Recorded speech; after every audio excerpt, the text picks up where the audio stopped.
Her car seat looks like the right size. There are probably rules on when to move up to a booster seat, aren't there? Rear-facing, forward-facing? I think I have it right. Car crashes are a leading killer of children 1 to 13. Are your children in the right car seat for their age and size? Don't think you know. Know you know. Go to safercar.gov/the-right-seat. I know my child's in the right car seat, or else I wouldn't get in the driver's seat. Brought to you by the National Highway Traffic Safety Administration and the Ad Council. You don't usually get a stock tip from a 16-year-old, but I'm here to tell you about a different kind of stock. It's called Better Futures, a stock for social change that's not about making money. Instead, you invest to help students like me go to college. This is beyond a simple donation. It's the opportunity for America to invest in its kids and take an active stake in the future of the country. The return on your investment isn't money. What you get back is knowing you protected our potential. So one day, that potential can grow up to become surgeons and architects, executives and engineers. People who can change the future just by being a part of it. My name is Alicia, and I'm your dividend. Invest in better futures with UNCF. Visit uncf.org/invest. A mind is a terrible thing to waste, but a wonderful thing to invest in. A public service announcement brought to you by UNCF and the Ad Council. This is Nnamdi Asamoah. I play football for the Philadelphia Eagles, but what I do off the field with United Way might be more important. I'm a volunteer tutor and mentor. Why? Because over 1 million kids a year drop out of school, and that's not okay. It takes 12 years to create a graduate, but it takes about the same time to create a dropout. And the difference between a child becoming one or the other could be me, or it could be you. Studies show that if we get to these kids earlier, their chances are better, and kids who read well by 3rd grade are more likely to graduate. So join me in United Way. Suit up and take the pledge. Become a volunteer reader, tutor, or mentor, because when a child succeeds, we all succeed.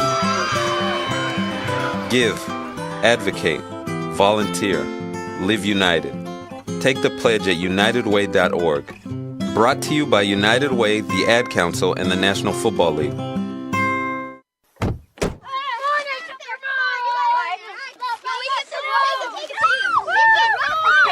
They'll challenge your authority. They'll try to break your will. They'll push you to the edge of your sanity. Because that's what kids do. But this car is your territory, not theirs. Defend it. Who makes the payments? Who cleans it? Who drives it? You do. That's who. And in here, your word is law. So when you say you won't move until everyone's buckled up, you won't budge an inch. Until you hear that click. Never give up until they buckle up. A message from the National Highway Traffic Safety Administration and the Ad Council. For more information, visit safercar.gov/kidsbuckleup. Let's go inside the mind of a 10-year-old. I should have worn those earrings today. I like those earrings. Gabby has those awesome earrings. I need to ask her where she got those, but that's just what she would want me to do. I'll have Michaela ask her for me. Buckle up, Sarah. Yeah, but then Michaela will be like, why don't you just ask her yourself? That's just like Michaela. Sarah, buckle up. Michaela's such a great name. I wish I was called Michaela. There's like a dozen Sarahs in my class. Hey, we're not hitting the road until you buckle up, honey. Oh yeah, seatbelt. I forget sometimes because my brain is like busy, you know? I wonder if there's pizza at school today. Sometimes it can be tough to get through to your kids, but it's not impossible. Always make sure they're wearing their seatbelts, even on short drives. Remember, you have the keys, you have the power. Never give up until they buckle up. A message from the National Highway Traffic Safety Administration and the Ad Council. Visit safercar.gov/kidsbuckleup for more information. Edward Lehman has been a trusted insurance advisor for over 16 years, with insurance solutions for auto, home, commercial, life, and retirement. He's located at 54 Sunnyside Boulevard, Suite H in Plainview. That's just 1,000 feet south of 495. Local agent, local advice. The time to think about insurance is before you need it. So do yourself a favor, and before you pay your next insurance bill, give Ed and his team a call, 516-935-3900, or visit him online at www.allstate.com/EL. Edward H. Lehman Insurance is your trusted insurance advisor. Do current market conditions have you nervous? Our experienced team of financial professionals at Heritage Harbor Financial Associates understands that no two investors are alike.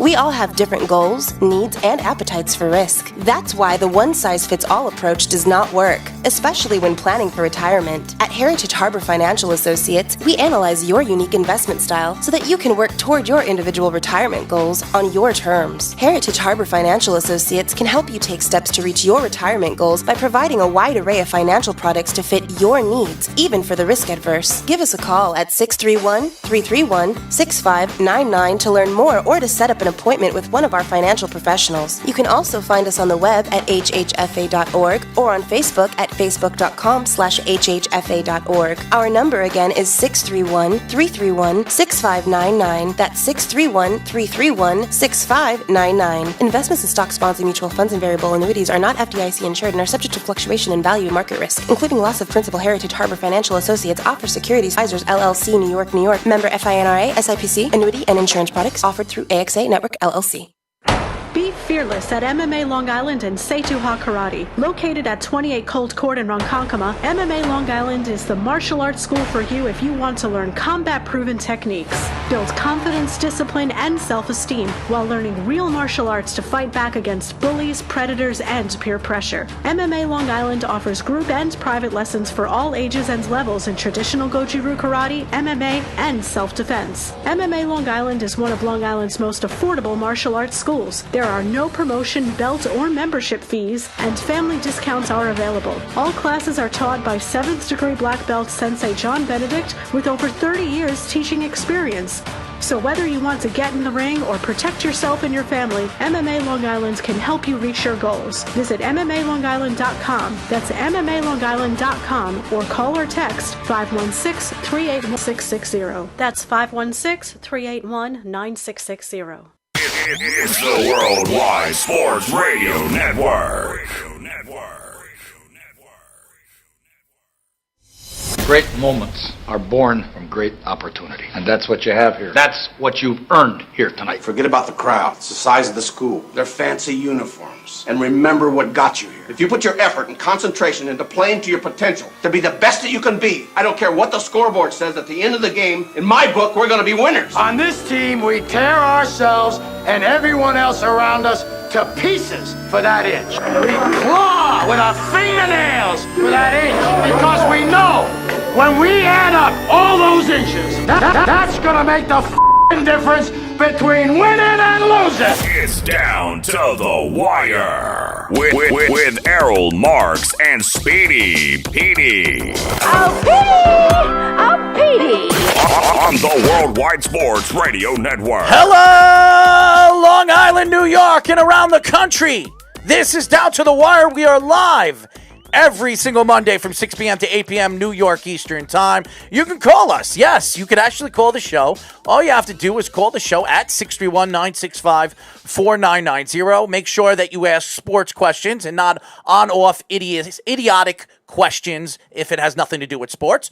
And remember, you can go to our website at www.worldwidesportsradio.com. Download our app, ladies and gentlemen. How do you do that? You go to Apple, iOS, and Android, and all you have to do in the search bar is go in and press WWSRN. Again, it's WWSRN. You can find our app, download it. You can read our stories. You can watch our shows live. You can listen to our show live. You can follow us at every single event that we're going to be posting up pictures and some of the interviews that we're going to have, all the different clips from each show. We have a great network of great shows throughout the week. Shout out to all the shows that put the time and effort into our network. Our network is growing, and we are one of the top digital profile networks in the country.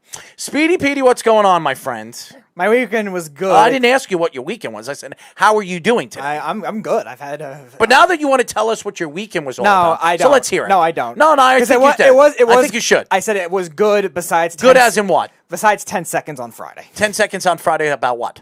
Nah, that I'm not revealing. What happened 10 seconds? Did you do something in the bedroom? Did you do something in the bathroom? I did something in your kitchen that I don't want to talk about. What are you doing in my kitchen? I did something in your kitchen because of a game we played. A game? Oh, that's right. And I'm not revealing that. Well, if you guys want to see the revealing thoughts to what Speedy did over the weekend, all you got to do is go to my Facebook, and I will post it all over Instagram and Twitter so everybody can see it. He did a lot of kissing. That's all I could say. Anyways, we don't have any guests today, which is very surprising. I want to give a shout out to Jillian, Ricky, and our great social media management team over there at the Worldwide Sports Radio Network for getting all the special guests. But today, we are guest free, so we're going to get into everything that went on in week number 5. There was a lot of things that went on in week number 5 in the NFL. We're going to get into MLB, ALDS, and NLDS. We're going to talk about the new NBA champions, the LA Lakers. A lot of people are not giving LeBron any credit or any due for what he did yesterday. We will get into that a little bit later. There's a lot to talk about. And the New York Islanders made a trade today, which it doesn't really bode well for a lot of Islander fans. They're not very happy about it. They traded Devin Tames for 2021 and 2022 second-round draft pick, which I think they got a lot back for Devin Tames. But Devin Tames is I would say a second-line defensive pairing. He's a great defensive player, and he's young. He's 25 years old. So the Avalanche is getting a good player. They need defense. They add another young player to that young roster, and they're going to be very, very dangerous next year. But we'll get into that a little bit later. I want to get into the New York Jets. And the reason I want to get into the New York Jets because there are a few coaches that have been fired the last couple of weeks.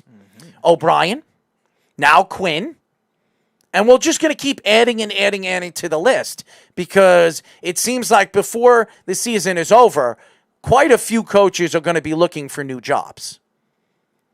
But for some reason, some long, ridiculous reason, Adam Gase still has a job.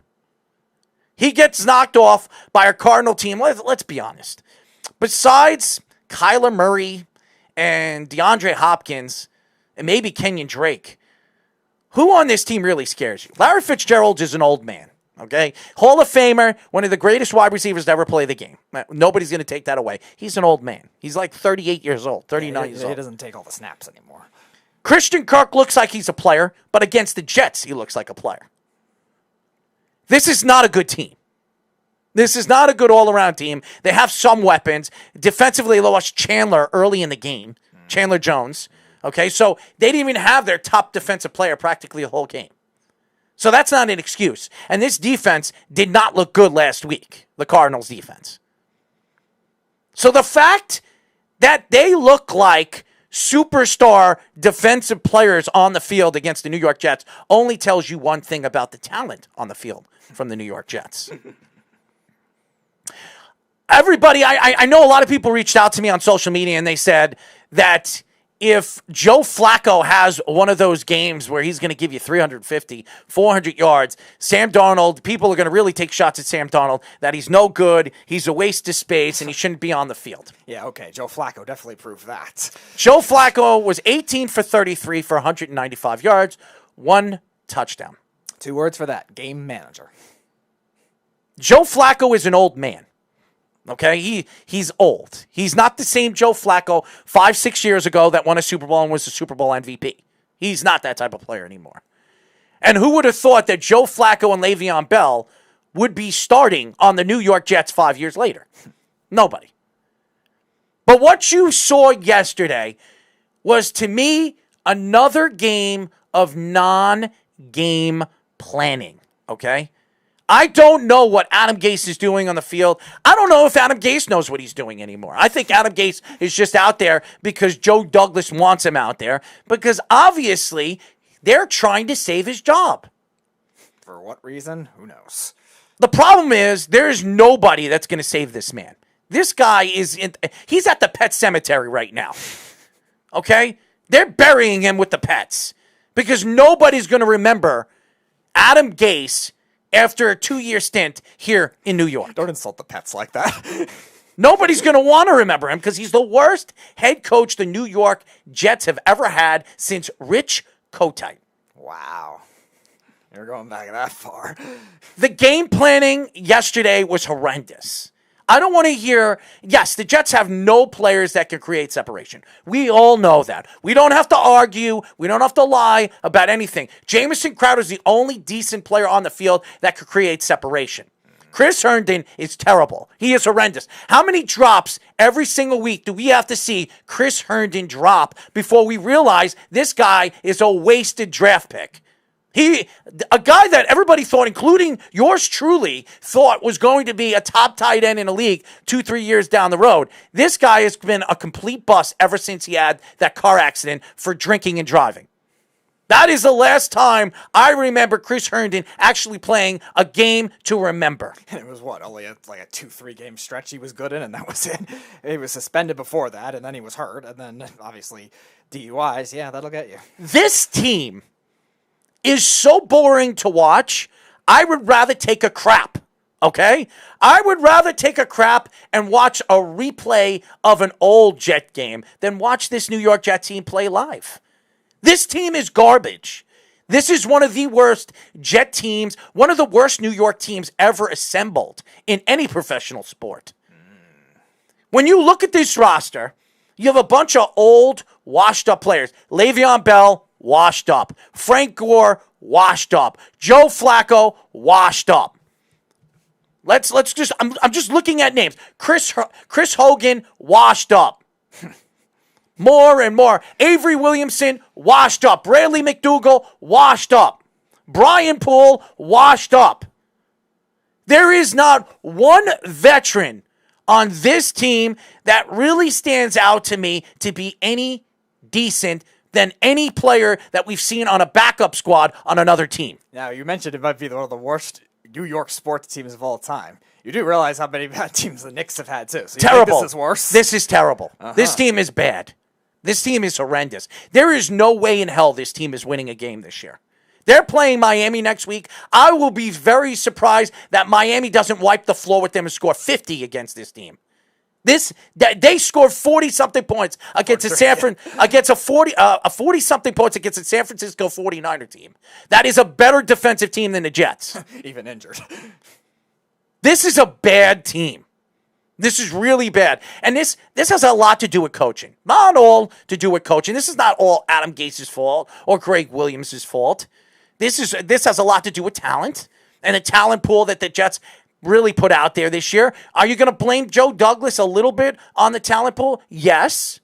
There was no wide receivers available for the Jets to bring in free agency. This offseason, he better be on the phone right at the end of the season and try to ply T.Y. Hilton or Allen Robinson away from some of the teams that we've seen him play in the last couple of years on. Yeah, especially with the amount of success those two receivers have had in recent years with questionable quarterback play. After Andrew Luck retired for T.Y. Hilton, he had some injuries, but he still played well, and Allen Robinson has played with bad quarterback play pretty much his whole career. Honestly, whatever the Jets will have will be better than whatever they honestly, and I'm going to cut in because you're making no apparent thought to what I'm trying to say here. The Jets right now, even in the offseason, they're going to have problems finding players that want to play here in New York. Not because Adam Gase will no longer be the head coach of the team. That's not why. It's because that this team is just a washed-up organization. An organization that is trying to get themselves out of quicksand, and every single time you think they're going to find their way out of it, they find their way in it. It's been a problem for this organization for years. And I'm telling you, I'm a Jet fan. So I'm not taking shots at this organization not knowing what I'm talking about. I have watched this team year in and year out, watch every single game, every single snap, every single play, and watched terrible football. Adam Gase is not a quarterback guru. Adam Gase is not an offensive guru. Adam Gase couldn't even coach a peewee football team. Okay? That's how bad Adam Gase is. He will never have a head coaching job in the NFL again.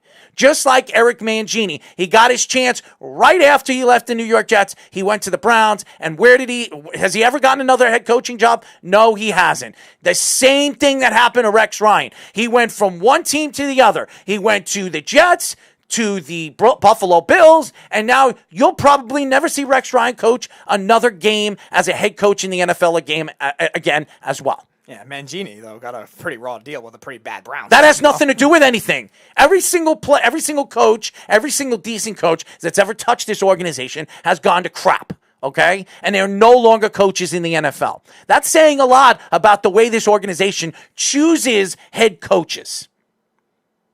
They choose these head coaches that turn out to be garbage for the team or do okay for 2 or 3 years, like Todd Bowles, and then all of a sudden fall off. Todd Bowles is the only guy that got a defensive coordinator job right after the bat. But Todd Bowles was smart. He decided, you know what? I'm not taking another head coaching job because nobody's going to offer it to me. Right. I'm going to wait a couple of years, figure things out under Bruce Arians, get another coaching job, and do better as a head coach in the future. Yeah, that would be the smart thing to do. Yeah, especially with all the offensive coaches that are being hired now. It's a lot harder for defensive coaches. They really have to prove themselves. I just, watching this team just makes me want to throw up. That's what it made me do yesterday. I watched every single quarter to practically every single minute of this game. And what I've seen over and over again this year, Denzel Mims, we might as well not even see Denzel Mims step on the field. Because even if Denzel Mims is a game changer, why do we want to see him game change games that are going to mean absolutely nothing this year? Mean nothing. What is it going to give the Jets an opportunity to win where it could cost them a first-round draft pick or a number 1 pick? This is a problem with the New York Jets. This is an organization that needs to figure out what their identity is because their identity is nothing. All right, we have a first caller of the day. Who are we speaking to? Kevin from Chicago. Kevin, what's going on, my friend? Pretty good, man. Just got to talk about Patrick Mahomes. I called into another radio show, and I said Patrick Mahomes is overrated. And they said, overrated? What are you talking about? He's one of the best quarterbacks of all time. He could be the best talent we've ever seen. This and that. And then they're talking about, people have been talking about, will the Chiefs go undefeated? Will the Chiefs go undefeated? They lose their next game to Derek Carr in the Las Vegas Raiders. Mm-hmm. This dude is just overrated. He's got the second best coach in the game behind Bill Belichick. The best tight end in the game, Travis Kelce. Tyreek Hill, just an absolute weapon. And I think this dude's like literally, they put him up there as one of the best quarterbacks of all time. In his like second or third year, whatever it is. Absurd. The dude's overrated. He's a good quarterback, but the way they talk about him, oh my gosh, I can't believe he did that. He's like a human cheek to a bit. It's so annoying the way these people overreact. What do you guys think? I don't think he's overrated, but I think they do blow him up to be God's gift to the world. This is a guy that's only been in the league for about 2.5 years. He needs to prove himself. I know he won an MVP. I know he won a Super Bowl, and not many quarterbacks have ever done that. Not many quarterbacks have ever gotten $500 million either. So he got a huge contract because of what he has done the last 2 seasons. I do feel that a lot of people blow him out of proportion. Is he better than Aaron Rodgers? I would say no, because Aaron Rodgers has been doing this consistently for over 10 seasons. So when you try to put him in the pool of a Russell Wilson or an Aaron Rodgers, these guys have been doing it consistently for 10 years. This guy's only been in the league for 3 years. So you're absolutely right. A lot of people blow Patrick Mahomes and conclude that he is the greatest quarterback or one of the greatest quarterbacks of all time. He's not even in the top 10. He hasn't even come close to that yet. There are so many other quarterbacks in the past you have to pass. The Tom Brady's, the Drew Breeses, the Peyton Mannings, the Johnny Unitas's, the Bart Starr. There's so many good quarterbacks. To say that Patrick Mahomes in 3 years is one of the greatest quarterbacks of all time. It's outrageous. It's crazy. Do I think he's overrated? I don't think he's overrated. I think he's one of the top quarterbacks in the league. I just think they blow him out of proportion. Yeah, and it's Kevin, it's another thing with the media, too, now, the way everyone wants to hype up young players, especially. They don't want the new, flashy players, especially for a team like the Chiefs, who have had quarterback issues for a while throughout their franchise. They want that new, flashy guy. That's why they're going to hype it up more. If Patrick Mahomes retires today, he's not a Hall of Famer because he only played 3 years, something like that. Could he be? Yeah, absolutely. And I think talent-wise, he's the best one right now. But, again... Talent-wise, he's the best one who? What, a quarterback in the league? I think talent-wise, he is. No, right he's now. not. Okay, but not even close. Even if you want to nitpick on who it is, it's fine. I'll give you Wilson. I'll give you Rodgers. Whatever.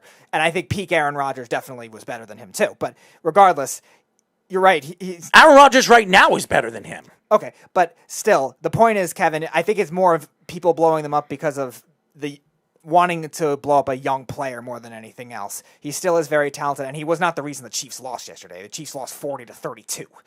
Well, also, Kevin, they also want to say they want to find the next face for the NFL, and they think Patrick Mahomes, the Kermit lookalike voice, and who he is personality-wise, and the way he everywhere he goes, everywhere he shows up, everybody loves the kid. So of course they're going to blow him out of proportion. Do I think you could put him in the same boat as guys like Peyton Manning, Tom Brady, or Drew Brees? No, I don't think he's anywhere close to them yet. Maybe 10 years down the road, we can talk about Patrick Mahomes. We could also see Patrick Mahomes like Alex Smith or even Dak Prescott yesterday, break an ankle and never the same quarterback to step on the field. So I do believe that you're right. I think people are blowing him out of proportion.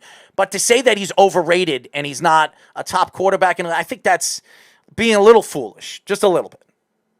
Yeah, when I say overrated, I'm not saying he's not a great quarterback. He could be even the best in the league, but the way people talk about him, that's what I mean is the overrated part. I agree. I think he's one of the best in the league, but he also has a lot of talents around him. I think he's got one of the best head coaches, Andy Reid, a lot of weapons around him on offense, so that's what you got to take into consideration. Kevin, let me ask you a question. I love Andy Reid. I think he's a great coach. How many championships before last year did he win? None. He won none. So as good as Andy Reid has been over the years and how many good quarterbacks he's had, and I rooted for Andy Reid with the Eagles. I'm a Jet fan, but my second favorite team over the years was the Eagles, and the reason why is I was a Donovan McNabb fan. Look how good Donovan McNabb is. He's a Hall of Famer. He will be a Hall of Famer. And look at the quarterbacks that he's coached. He never won a Super Bowl until he had Patrick Mahomes. So again, Andy Reid's a great coach, one of the great offensive minds we've ever seen.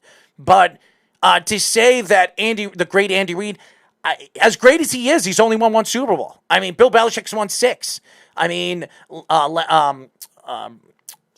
Chuck Noll won 4, I think. I mean, there's so many people. Walsh won 4. Mm-hmm. I mean, there's so many great coaches that won so many Super Bowls. Andy Reid's only won 1.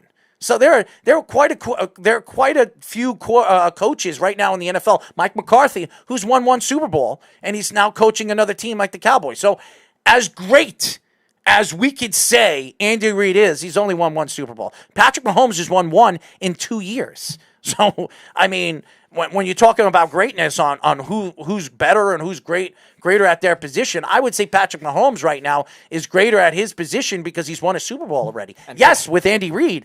But that offense. One more point. Go ahead. I'm sorry. One more point before I head out. Go ahead. Seattle versus Minnesota. What? People are giving him a hard time for going for on 4th and inches. That's not the play that I'm upset about. I don't have a problem with him going for it and trying to close out the game because if he doesn't, they're coming back and scoring either way. They're going to tie that game up. Russell Wilson's going to tie that game up. The problem I have is the all-out blitz on 4th and 10. And when all you have to do, all-out blitz, and they got like 35 yards, that was a game changer. You blitzed them, took advantage, and you gave up like 35, 40 yards. What's your thoughts on that play? Because people have given him a hard time for going for instead of kicking the field goal.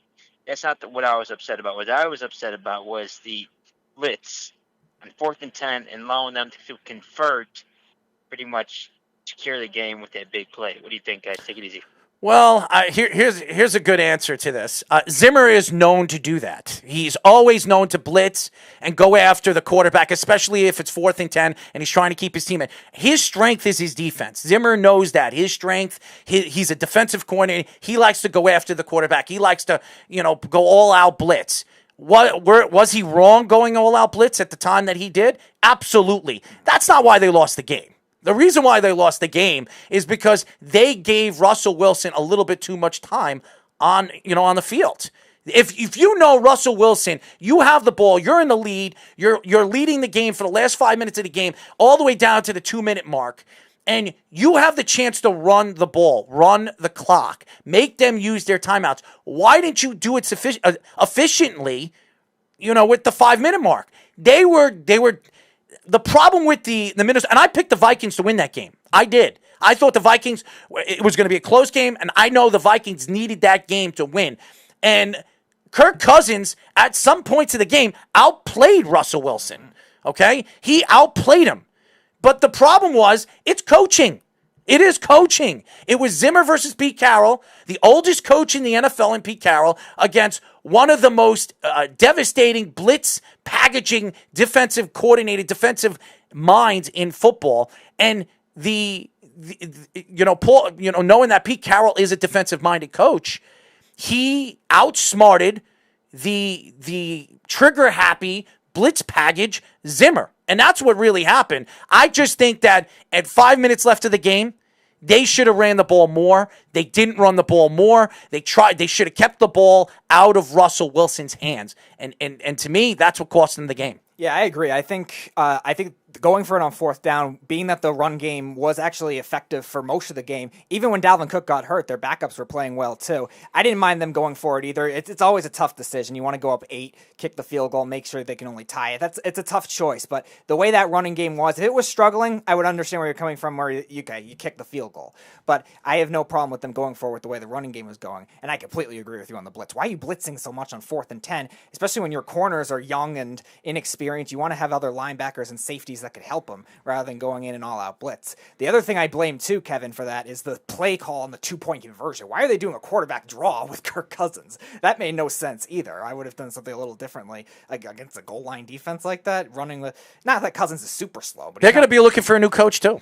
Yeah, Zimmer is going to be gone too at the end of the season. This team was supposed to be a Super Bowl contending team. They gave Kirk Cousins an extension a year ago, a 2-year extension. They expect Kirk Cousins to go out there and win a Super Bowl. And you can't blame Kirk Cousins for this because he's had good seasons over there in Minnesota. It's just he didn't have a good relationship with Stephon Diggs. He goes over to Buffalo. He becomes a superstar wide receiver. Thielen's over there. He wants to be the number one guy. He's having problems on and off the field with Kirk Cousins. Maybe it's coaching. Maybe they need the right guy in there to calm down Kirk Cousins. Maybe Kirk Cousins doesn't get along with players. Maybe that's what it is. I don't know. I don't know what's going on in that locker room. But obviously something is not working because that team is too talented to be 1-4. Right. Okay? And especially with what they have in the front seven, too. Their secondary's weak. We knew that coming into the year. Outside of Harrison Smith, they really don't have much. They have a bunch of rookie corners. They have Yannick Ngakoue. They have Daniil Hunter, who are two talented young pass rushers. They shouldn't have to blitz as much as they do, Kevin, and I think that's what you were getting at. Why trust your raw pass rush, your 4-man rush? Maybe you could bring another linebacker, somebody like an Eric Wilson, who's a good pass rushing linebacker, but you're right. You shouldn't have to blitz all out and trust your guys in man coverage, especially with the talent of the Seahawks receivers, too. Lockett was shut down for the most part, but he's still a good receiver, and Metcalf had himself a game. Oh, Metcalf is fantastic, and I think Russell Wilson's blowing him out of proportion, trying to compare his skills to Jerry Rice, which is ridiculous. I mean, Jerry Rice is the greatest football player to ever step on the field. To try to compare him, let's see Metcalf stay healthy and play consistently 10 years and do what Jerry Rice did, and then we can talk about comparing and contrasting the great to the great Jerry Rice. Kevin, definitely download our app. If you don't have our app, go to iOS, go to Android. WWSRN. You'll love our shows. We have great shows throughout the week, live shows. You can call all the shows and interact with all the different talented people that we have on our network. You got it, guys. Thanks for taking my call. Absolutely. Kevin, new caller. Nice kid. Not a new caller, first time in a while caller. From Chicago. Yeah, we've had him. I don't remember having Kevin. It was like 6 months ago was the last time. All right. Well, He's Kevin, called he's listening. That's a good thing. And he's very, very good questions. Very good questions. Yeah, absolutely. Back to the Jets. And I did go off topic of it because Kevin wanted to know our opinion about Patrick Mahomes and the Minnesota Vikings. The New York Jets are the worst team in the NFL. It's not even close. The Giants are not even. I think Atlanta. It goes Jets, Atlanta, Giants. I think the Giants are better than the Atlanta Falcons and the Jets. I don't like the Giants coaching staff. I don't. I'm not a big fan of Joe Judge. I don't know who he is, but I'm not a big fan of his. Yeah, you love Jason Garrett. I do. I do like Jason Garrett, and their offense is played better every single week. How could you say that it hasn't? Look at the weapons that they have. Look at what they have on the field. Golden Tate. The man's old enough to be my grandfather, okay? All right? Golden Tate. They have a guy that they drafted in the 4th or 5th round that Giant fans were trying to compare to Odell Beckham, okay? They have Shepard, who they overpaid 2 years ago, who is now getting more than what he's worth. They have Ingram, who played well yesterday, but since he's been drafted, he's been a highly over-touted tight end in the league, where everybody was trying to say that he was the next big superstar, like the Jets and Chris Herndon. He was over-touted as a prospect as it was. I don't think he was even having a second-round grade from a lot of They're better than the Jets. They are better than the Jets. And that's crazy to say, because I think the Jets have more talent than the Giants do, but they're better coached. How crazy does it sound? A guy that's never coached in his career as a head coach. He was a wide receiving coach under Bill Belichick for 9 seasons. 9. Never coached a team in his life, is a better all-around coach than Greg Williams and Adam Gase. 2 guys that have been head coaches in the league, not once, not twice, but 3 times. It's ridiculous. Your best wide receiver, like I've been saying, yesterday he didn't even touch the ball, is Braxton Berrios, who touched the ball not once.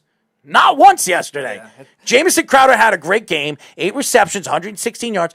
Jamison Crowder's the only good weapon they have. Le'Veon Bell is washed up. And I'll tell you this right now, Le'Veon Bell will be traded at the trade deadline or let go because of salary, and he will go somewhere else and be a big part of that team going all the way to the Super Bowl. I could see you that. watch. I could see that. You watch. It's going to happen. Because also look at all the running back injuries too we've seen in the league so far. So I could definitely see that kind of thing happening. What they get back is still another question. This team is terrible. I am so disgusted. Sometimes I would like to stand on a chair and hang myself. Okay? As crazy as it sounds on national radio, that's what I feel like. When I watch the Jets, I just want to hang myself. I don't even want to watch it. It's despicable. And then I get phone calls from Jet fans, friends of mine that are huge Jet fans, telling me, stop sticking up for Sam. Stop sticking up for Sam. Are we watching the same game? This isn't Sam's fault. Sam's going to go somewhere else and become a superstar. With the Jets or without the Jets, he's going to be a superstar somewhere. And yes, the Jets could get the number 1 pick this year. It could be Trevor Lawrence, and Trevor Lawrence could be the guy that they've been looking for forever, for the last 50 years. Sam Darnold will go somewhere else and become successful because he's not coached right. He's not coached. Adam Gase is not the quarterback whisperer. Adam Gase was a hex. He was the devil. He was the demon himself that came to the New York Jets and ruined this franchise even worse than where we saw them when he came here. That's hard to do, and he did it. I mean, they're not a clown. They're not a circus. They're not any of that. They're worse. They're nothing. This is coming from a Jet fan. This organization is a joke. And everybody wants to blame the owners. Oh, it's the owners' fault. It's Chris and Woody. Oh, blah, blah, blah, blah. It's not the owners. That's what the owners open they open up their checkbooks. Right. They open up their checkbooks. Now, do they make some of the decisions? They love Adam Gase. They're only telling everybody they love Adam Gase because they're not going to go out to the public eye and throw their coach under the rug. They're not going to do that because then they're going to look even worse as an organization and as an owners group. They're not going to throw the coach under the bus. It's just not. Yeah, and also, too, when you judge the ownership, you want to look at the trends of certain teams. Now, obviously, the Jets haven't been a good trend, but when you look at bad ownership, you look at a team like Washington with Dan Snyder. You look at Miami with all the players they overpaid, and then they just kept losing a lot of their other guys. The Jets seem to bring in reasonable free agents for the most part. I don't think they overpay that much as they should, or as they would. Yeah, I do believe in. And by the way, CJ Desimone, great show. Weapons Hot yesterday. Checked out the show. Great show on our network on Sundays. Le'Veon Bell was misused. He's not washed up. When I say washed up, he's washed up as a New York Jet. Okay, I think he'll go to another. Did I not say that? I think he'll go to another organization if the Jets release him at the trade deadline, trying to shed some kind of contract or whatever they're going to try to shed in the offseason. And I'm telling you right now, he'll go somewhere else and achieve everything he wants to do, and that's try to win a Super Bowl. Who do we have on? Who's our second caller? CJ, what's going on, my friend? What's going on, Al? Obviously nothing. Obviously, I'm talking about the Jets. Le'Veon Bell. Now, I didn't say that Le'Veon Bell's washed up. I'm washed up for the Jets. Le'Veon Bell's washed up for the Jets. Washed up for the Jets. He's not going to do anything for the Jets. It's over. Yeah, it's over. Right. He's not going to do anything for the Jets because we have a head coach that doesn't know how to use them. And he'll go somewhere else. And if you listen to the segment, I did say he'll get let go either at the trade deadline or get traded by the Jets at the trade deadline. He'll go somewhere else and help a team go all the way to the Super Bowl. I did say that. Yeah, I believe that. And I also agree with your last statement that if the Jets decide to move on from Sam Darnold, he'll end up going someplace else, and he'll end up being successful someplace else. I think he is. Fans are just going to go. We're just going to get the next quarterback in here, whether it's Trevor Lawrence or whether it's somebody else. And because we're not going to have a good enough quarterbacks coach or an actual quarterbacks coach to develop this kid, or if the plan is to keep Adam Gase for year number 3, which I think was completely preposterous, okay, then yeah, we're just going to end up ruining another young quarterback. This franchise is a blazing dumpster fire. Eric. By the way, you know how big of a Jets fan I am. Yes. By the way, I will attack. I did want you to call because I'm happy that you called because I want to attack something that Kevin and you said yesterday, and Kevin said something. Bring it on. Kevin said something. I think 40 minutes into the show, he said Jamal Adams wanted out of here, and thank God he wanted out of here because this organization's dumpster fire. Jamal Adams wanted out of here before he even came to the organization. He never wanted to be a New York Jet. Never did.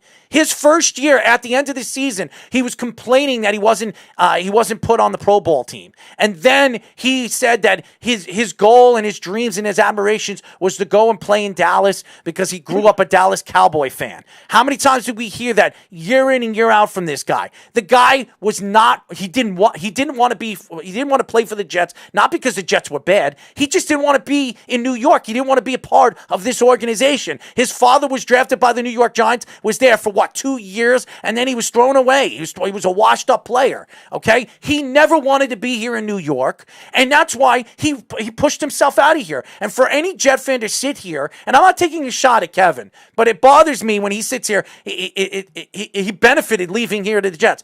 He went to a great team that has the worst secondary in the NFL. Do you want to go and look at where Seattle's ranked defensively? Even with Jamal Adams, he's only missed 2 games.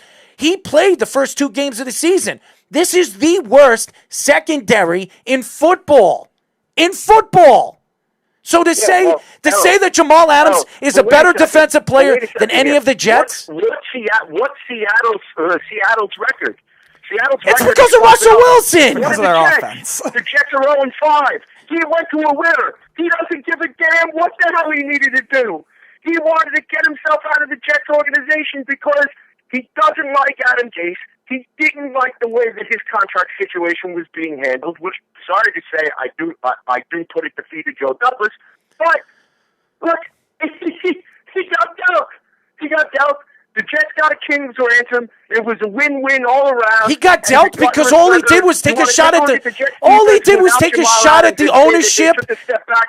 Of course they took a step back. They took a step back without Jamal Adams. They took a step back without Mosley. This offense is a shell of itself. A shell. I'm not even talking about the offense. I'm talking about what you guys said about Jamal Adams. Jamal Adams is a better defensive player than anybody on this team. I beg to differ, because what has Jamal Adams done so far this year on Seattle besides go on one of the worst secondary teams in football? So as great as Jamal Adams is and what the Jets got back for him, and everybody keeps saying, well, he went to a great team and he'll take less money playing for that team. Oh, so what? Sayonara, because he's never going to win over there either, because that team is never going to win with that defense. You're not going to win championships as good as Russell Wilson is, and he's fantastic. He is unbelievable. You're not going to win championships with a defensive team that bad. So I understand what you guys are saying. I understand the whole argument here that Jamal Adams wanted out and he wanted to go to a good team, but he ran himself out of here not because the Jets were bad. He ran himself out of here because he was one of the guys that wanted Adam Gase to come here.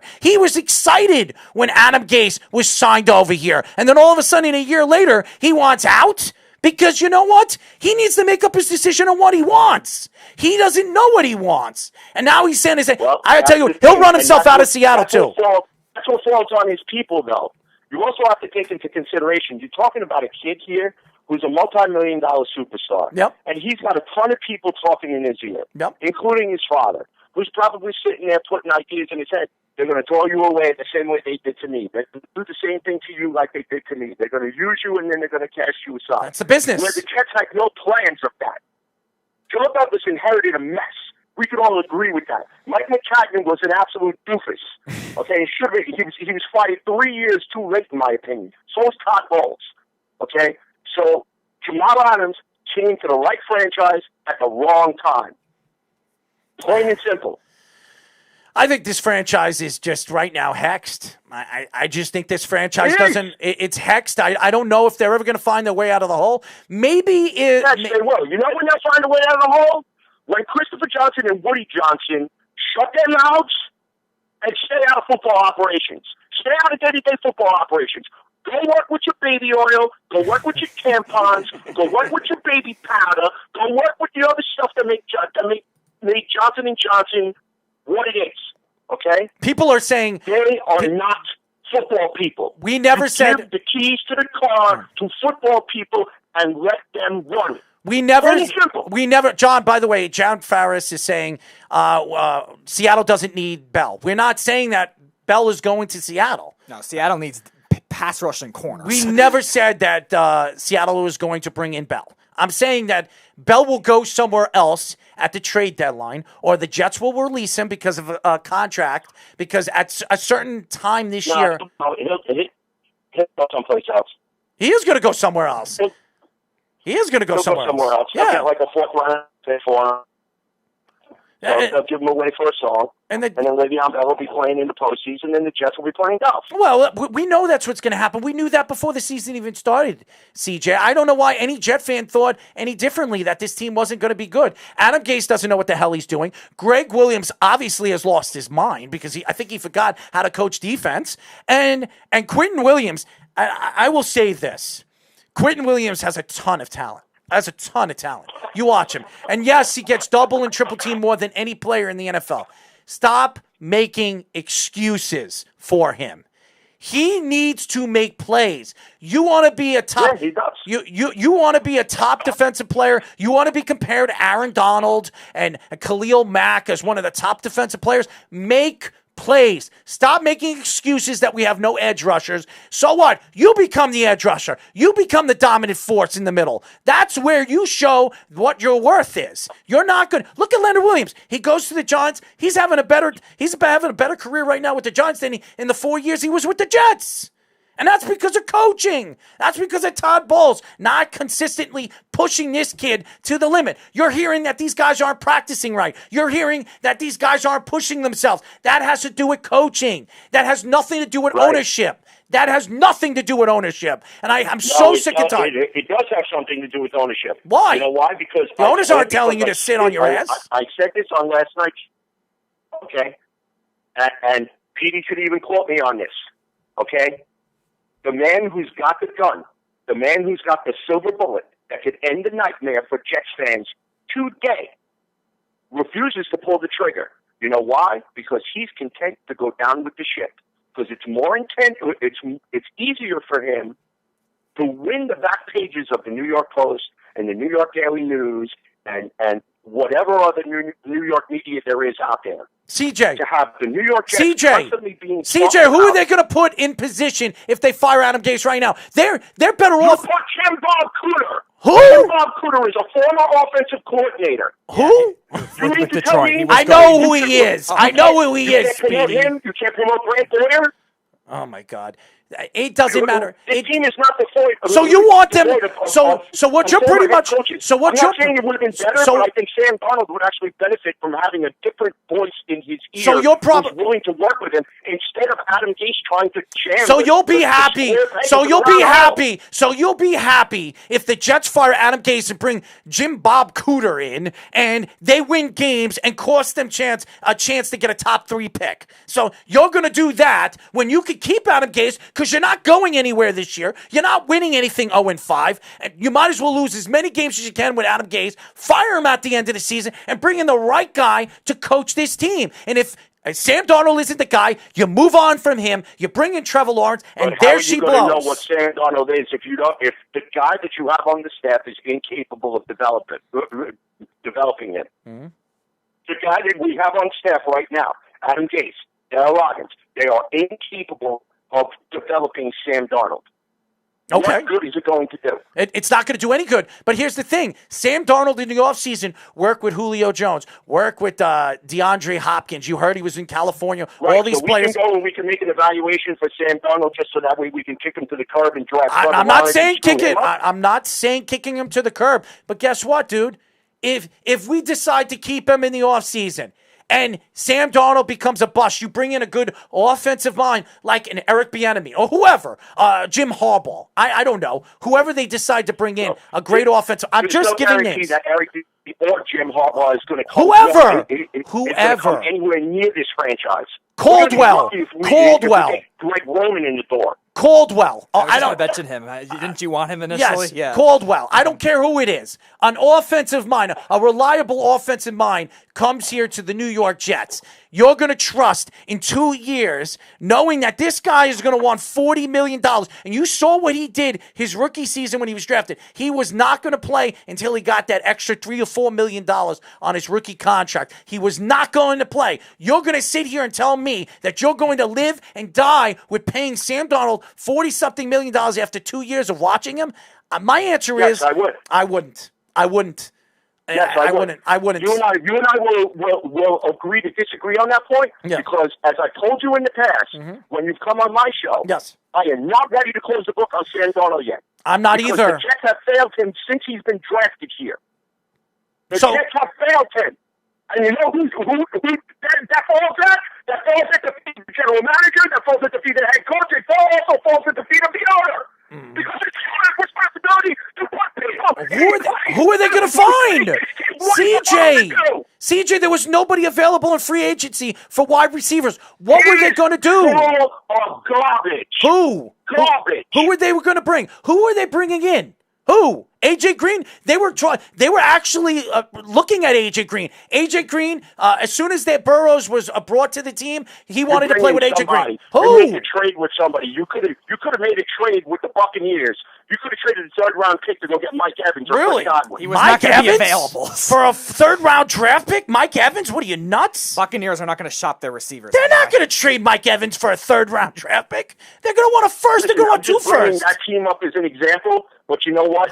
There are plenty of teams that if you dangled the right amount of compensation in front of them, first-round draft picks. You can pluck a star receiver. First-round draft picks. They drafted Denzel Mims. He just hasn't been healthy this year. That's not the Jets' fault. That's not ownership's fault. That's not Joe Douglas's fault. It's Denzel Mims. His hamstrings aren't healthy. The same thing that happened to Odell Beckham his first year with the New York Giants. He didn't play the first 5 games of the season, and Giant fans thought he was a bust. Then he made that unbelievable grab 2-3 games after that, and he was a superstar. So we don't know what Denzel Mims is. He could step on the field and become a superstar. So I understand what you guys are saying. I understand why Jet fans are upset. You can't blame Joe Douglas for this. There was nobody. T.Y. Hilton's going to be available this offseason. Allen Robinson is going to be. There's a couple other wide receivers we can look up when we come for break. As well. Juju is going to be a free agent. There are players that are going to be available this offseason. The Jets have a ton of money that they could pay a wide receiver to come in and be their number one guy. End up having to pay the jet tax in order to bring people here. Yeah, and then you have to hope and pray that Adam Gase hasn't completely destroyed this team, that nobody will even want to touch this franchise with a 10-foot pole. Juju will come here. Juju will come here if he becomes a free agent before the Pittsburgh Steelers somehow give him a franchise. I don't know if they will, because a lot of people don't think Juju is a number one wide receiver. Some people think he's a number two, the top number two receiver in the league. Maybe the Jets look at him as a higher prospect, a higher type of player that could play with Sam Darnold and become that number one guy with Sam. I don't know. They played very well at USC. I don't know what the Jets are thinking. Only Joe Douglas knows what he's thinking. Joe Douglas is doing the right thing with Adam Gase. Because the truth is, having him there... No, he's not. Having him there... No, he's not. First of all, Sam Darnold's not coming back. He's not going to be back next week either. He has a dislocated shoulder. His throwing arm is dislocated. You're not going to see him for at least 3 or 4 weeks. So what is the point of bringing in bringing in Jim Bob Cooter, whatever his name is, or somebody else, because they're not so... You don't want them to win. Why do you want to see them win games? So it cost them a top draft pick? Right now, this is what we see as Jet fans. You want to see this team become competitive because you want to see what the future of this franchise looks like. That's what you want to do. Wins and losses are irrelevant at this point. Really? At this point, it's getting the offense to actually click and put points on the board. So you're telling me, averaging 13 points. So CJ, you're going to sit here and tell me right now, when you're talking about arguably one of the best prospects to come out of a draft in almost 15 years, you're willing to win games and cost yourselves an opportunity maybe to drafting this kid who can change your franchise for the better. That's what you're doing? That's what you're going to say? You know what? We're going to just try to find a way to win one game. We win one game. We're not looked like the Atlanta Falcons or the New York Giants, and we're not the laughingstock of the league. But here's what it hurts you. It hurts you the opportunity to possibly get a game changer, a guy that can change your franchise for the good. So, and he could change your franchise maybe better without the top wide receivers. He might be that good. We've seen quarterbacks. Aaron Rodgers has done it. Russell Wilson has done it. We've seen these quarterbacks do it. Sam Darnold hasn't done it yet. As far as I'm concerned, I love Sam. I love him. Everybody that knows me knows that I love Sam Darnold. But here's the problem. We have seen Sam Darnold play with not great wide receivers, but decent wide receivers, and they have not become stars around him. They haven't become guys to look at. Chris Herndon, everybody thought was going to have a great season. Chris Herndon couldn't catch a ball out of a friggin' boat, okay? This guy is terrible, okay? And I'm not blaming Sam Darnold for it. I'm just seeing what I'm seeing. Talent is... No, I blame that on coaching. Coaching too, but again, in my eyes, you do not try to win games right now when you're talking about a revolutionary guy that's coming out of the draft that can change your franchise forever. Forever. I've never seen a quarterback hyped up more in my life than I've seen with Trevor Lawrence. That's how good he is. They say he has no weaknesses. None. He can throw on the run as good as anybody. He can throw with force down the field 60, 70 yards. The guy is fast inside and out of pocket, can run a 4.4, 4.5 as a quarterback. He's 6'6". Did they say the same thing about Brandon Whedon? Oh, no, dude. Brendan Whedon was 30 years old. Did they say the same thing about Ryan Leaf? Ryan Leaf. Didn't they say the same thing about Mark Sanchez? I did not say the same thing about Mark Sanchez. Hold on. Let me go into all the guys that you said. You said Mark Sanchez. Pete Carroll came out and said that he came in a year or 2 years early before he even started his NFL career. He said it was a bad move by him and his agent coming out of the draft as quick as he did. That was one. Then you said Ryan Leaf. Ryan Leaf, everybody knew was a head case. Everybody knew. That's why everybody knew he was a head case coming out from Washington State. I think he played for Washington State. Everybody said he was a nutcase. He came out and he was a nutcase. Okay? Who was the other guy he said? Brandon Weeden. Brandon Weeden was 30 years old playing for Ohio State. Oklahoma State. I'm sorry, Oklahoma State. Against Big 12 defenses that are terrible, by the way. He was 30 years old, Brandon Weeden. He wasn't 20 years old. 6'6", has big hands he could throw in the cold, he could throw in the heat, he could do everything. He's got the speed, he's got the agility, he's got everything that you're looking for a quarterback. I'm sorry. And I'm just being honest right now. You do, if anything, as a Jet fan, you want Adam Gase to coach the team for the rest of the season because it gives them the best chance to lose. That's the truth. Well, as much as you don't want to hear if it. Adam Gase is going to coach the rest of the year, then you know what? You better deactivate Sam Darnold. You better trade Le'Veon Bell. You better run Frank Gore into the ground.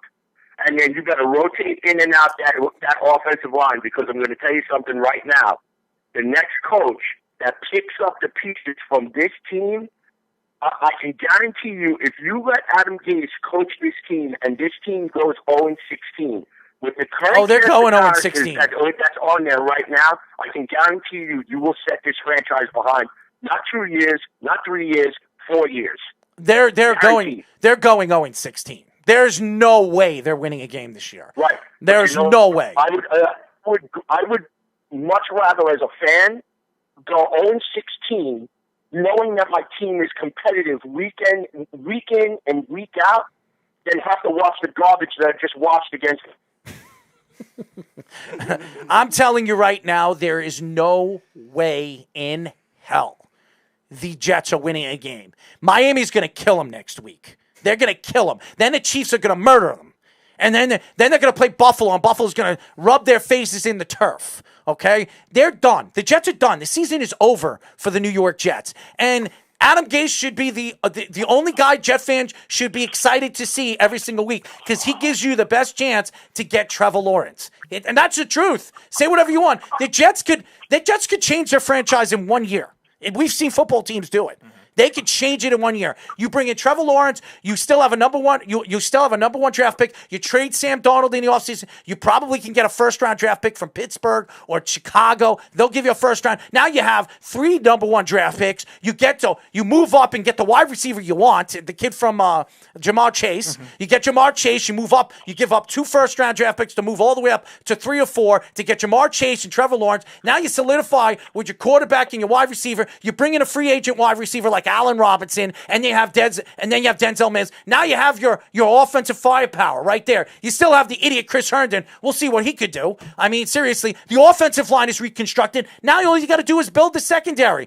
Bring in some more. You draft a corner in the second round. You have 2 second-round draft picks. Or a pass rusher. Or you have 2 third-round draft picks. Do what you can. Find a pass rusher in free agency. They could get Ngagwe. Mm-hmm. They can get Ngagwe from the Minnesota Vikings because they're not bringing it back. You can reconstruct this team right off the offseason and become a good team next year with a good coach, good defensive coordinator, and arguably a revolutionizing change of pace quarterback like Trevor Lawrence. As great as Sam Darnold could be, if you can get Trevor Lawrence, and even if Sam Darnold becomes a great quarterback in another organization, you have a guy that you can build your team around for the next 15 years that everybody says is a no-braining superstar. That's what they're saying. Right, well, didn't they say the same thing about Sam Darnold? They didn't. They said Sam Darnold. Not to that level. No, not to this level. Not to this level. They're saying that this kid is absolutely, he has no weaknesses. Sam, they said he has fumbling problems. He throws a lot of interceptions. That's what they said about it. This guy is accurate. This guy doesn't throw interceptions. Go look how many interceptions he's thrown this year in the 4 or 5 games that he's played. He's thrown none. He's thrown 1. He's thrown 1. Yeah. He's thrown 1. 1 in 5 games. And even looking at his whole career, I think he had 1 fluky game where he threw 3. Against, I want to say North Carolina or Virginia Tech or one of those teams. And beyond that, he's never thrown more than 1 beyond that. And most of the games he throws none. That's why you have to look at the big picture. As a Jet fan, as much as you don't want to hear it, and as much as I don't want to say it, Sam Darnold might be on his way out. And you know what? You need to trade him at the trading deadline. They might.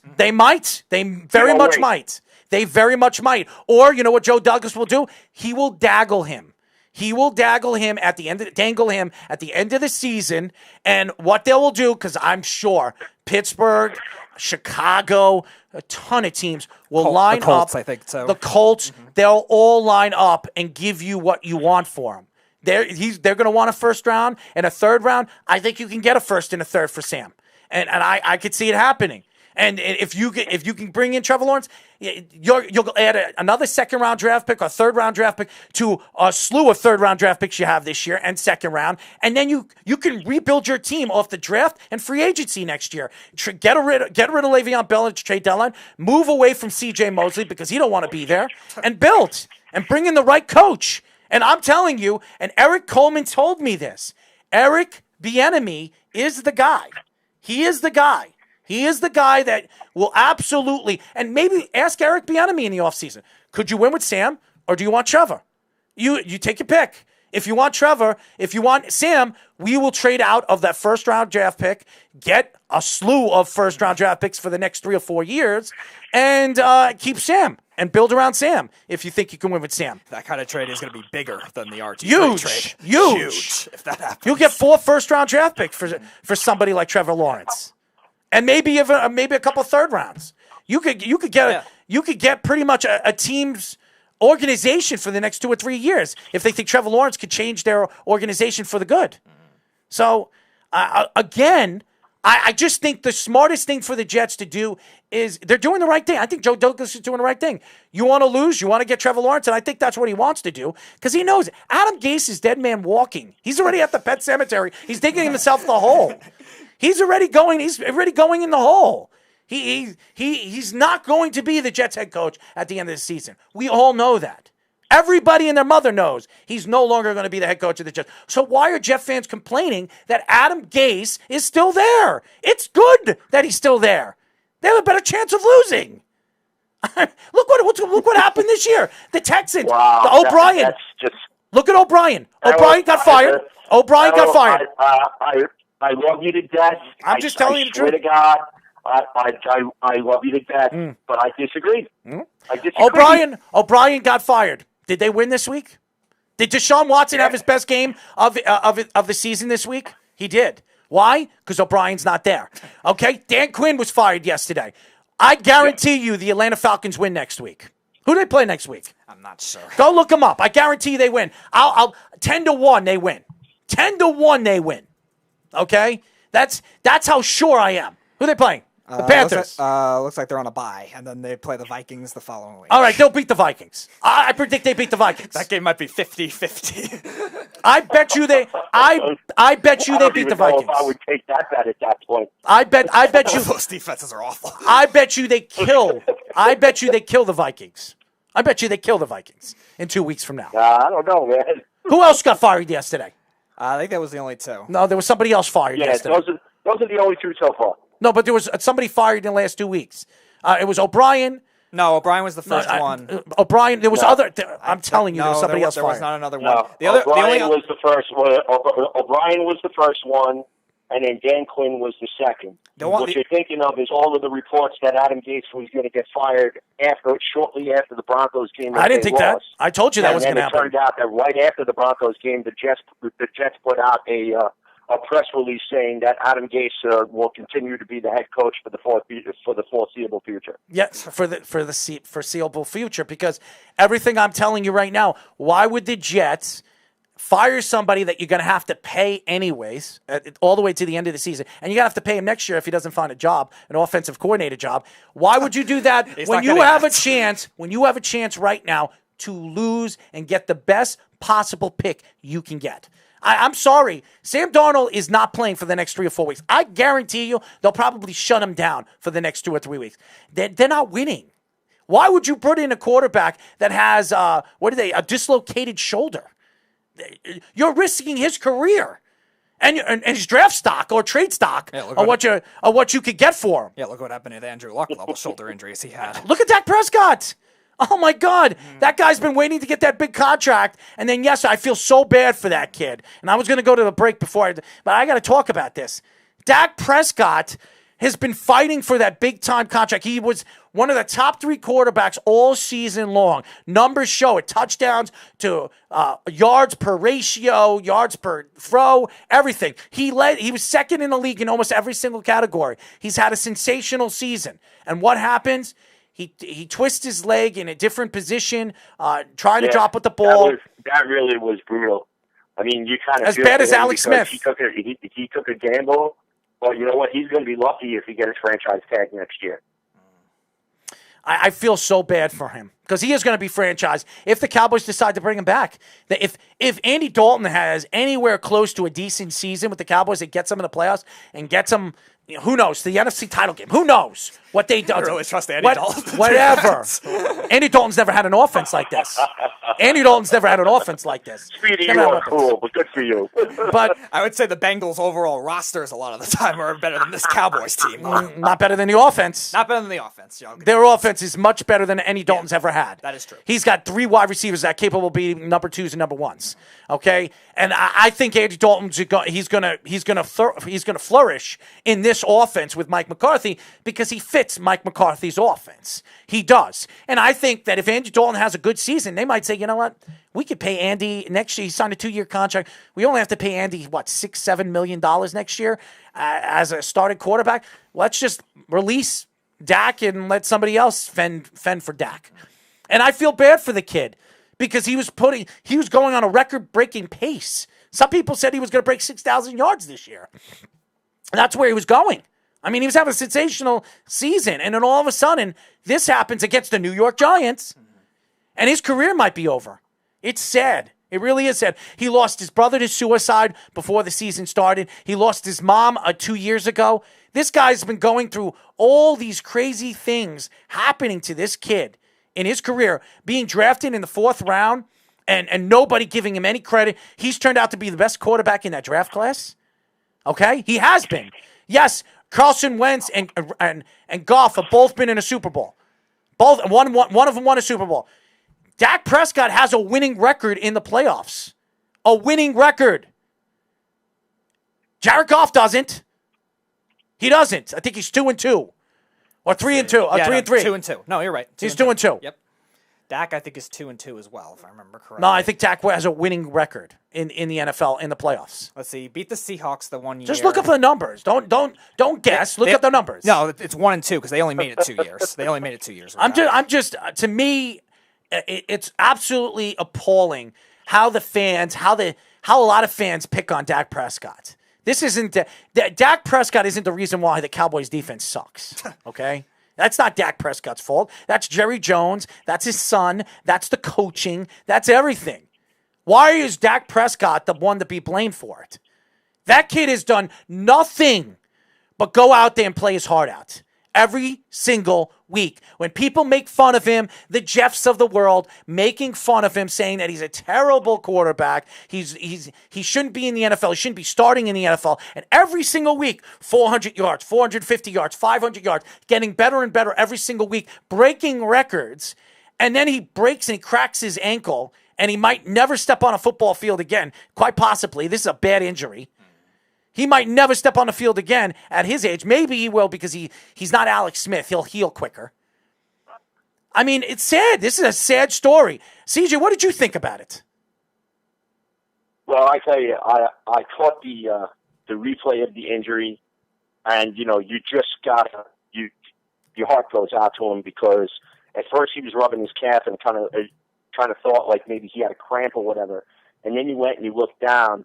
And you see that his foot is pointed in the opposite direction that it's supposed to be pointed in the anatomical. And then there were a couple of the Cowboys receivers that were right around, and they immediately looked and they looked away, and they were like frantically trying to get members of the training staff over to go and attend to him. And I mean, then you saw the majority of the Cowboys. They all kneeled around him. They all did like a prayer circle and. And you saw that, once he was loaded onto the car, you saw the tears coming out of his eyes. And he knew that the injury was serious, and, but he still took it like a champ. So, you give him incredible props for his courage, but it's really going to be a difficult injury for him to come back from. It's going to be huge. It's going to be interesting to see how he how he comes back from it. I just feel bad for him. I feel bad. A lot of Cowboy fans, they emotional all over social media. They should be.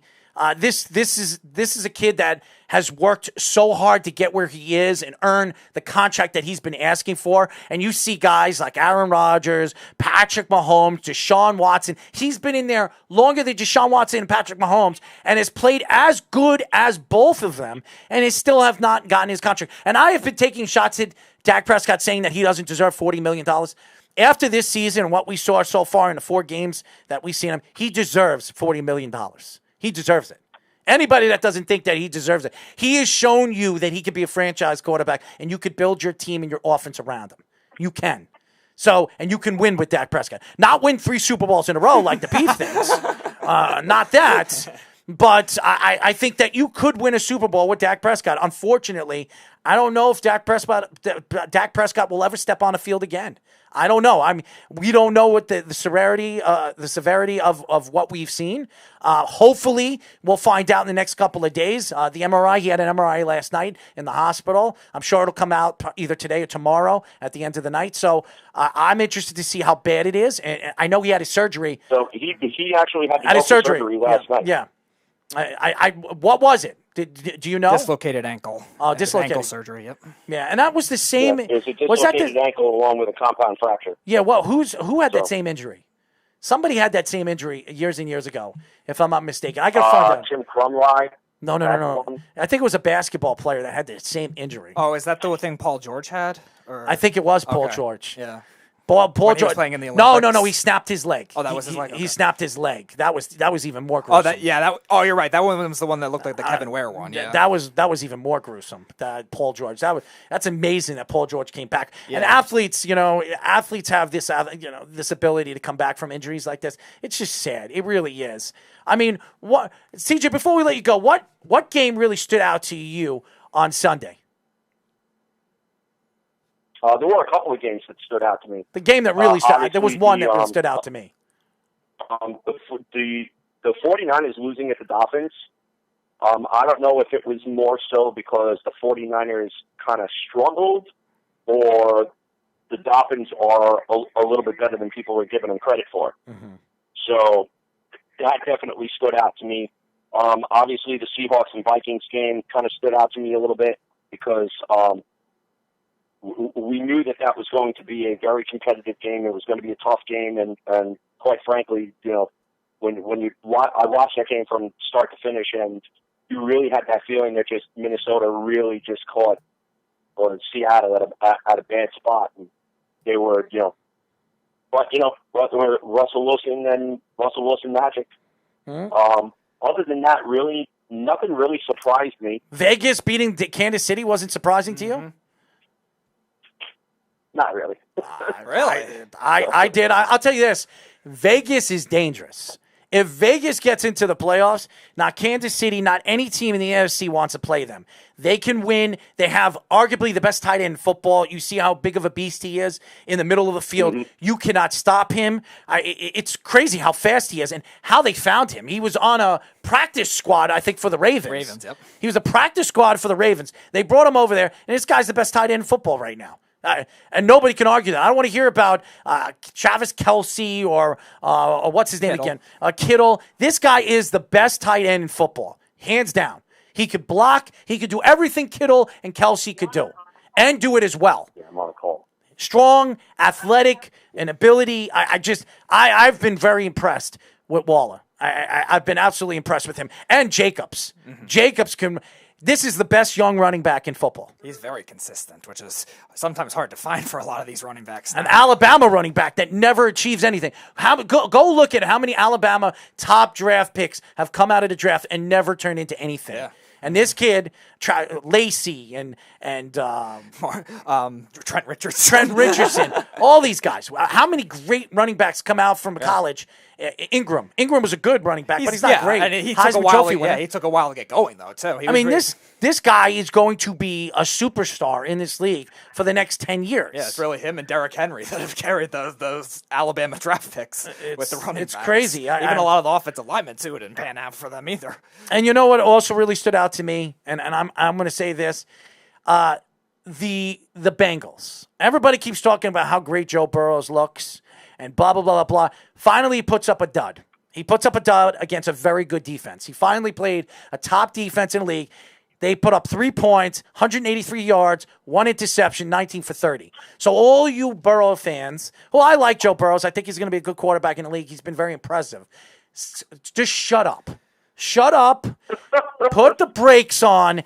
This kid, it's going to take a while for this kid to figure things out. He's not going to throw 300-yard games every single week. He's not Patrick Mahomes. He doesn't have the weapons Patrick Mahomes has. A.J. Green is washed up, and Boyd he's the only good weapon he has on that team. This team, and Mixon, besides that, they don't have anything. Okay, so their offensive line is definitely better than they have been. It's a little bit, but you still have Bobby Hart as your right tackle, so have fun with that. To me, there's a lot of standouts where I'm very surprised. Carolina's been very impressive to me. Their defense is really good, and they lost a lot in the offseason. They've been very impressive to me. The fact that the Browns beat Indianapolis yesterday, they were very impressive. Odell Beckham again. I mean, say whatever you want about Odell Beckham, and I am not an Odell Beckham fan.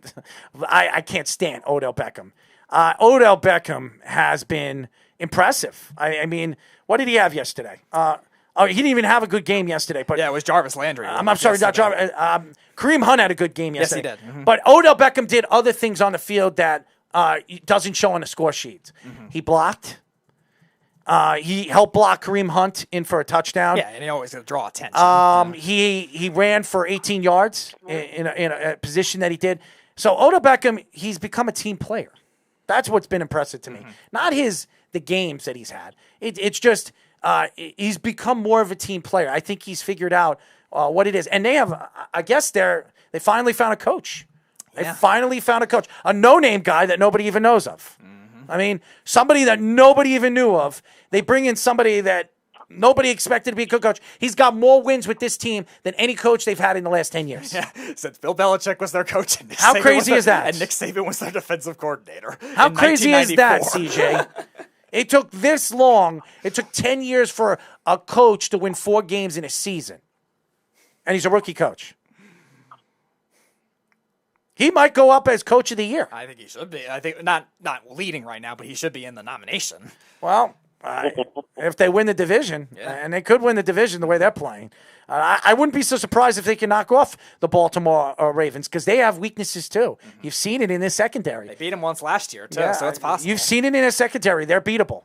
They are beatable in their secondary. If the Browns can get any level of defense in the middle of the field with their coverage, they're going to be a very good team. That's really been performance-wise their only weakness so far this season. Even their run defense, which has been a big weakness for them, their offensive line's haven't been good. Their offense, even it's been better, but it hasn't been good. I mean, they added some offensive linemen in the draft, and they brought in a top offensive line, Conklin, and Conklin hasn't looked good this year. And their offensive lineman has probably looked as bad as Thomas has looked. So they have not looked good. But even just a Wills, little, right? Well, yeah, Jedrick Wills. Even just a little bit better, though. Who everybody thought was going to be the best one. I was surprised when I heard that, too. But, even just playing average or even just slightly above average is all they really needed with that amount of offensive talent that they have. And, Tyler, I don't want to hear about Baker Mayfield because Baker Mayfield wasn't the reason why they won.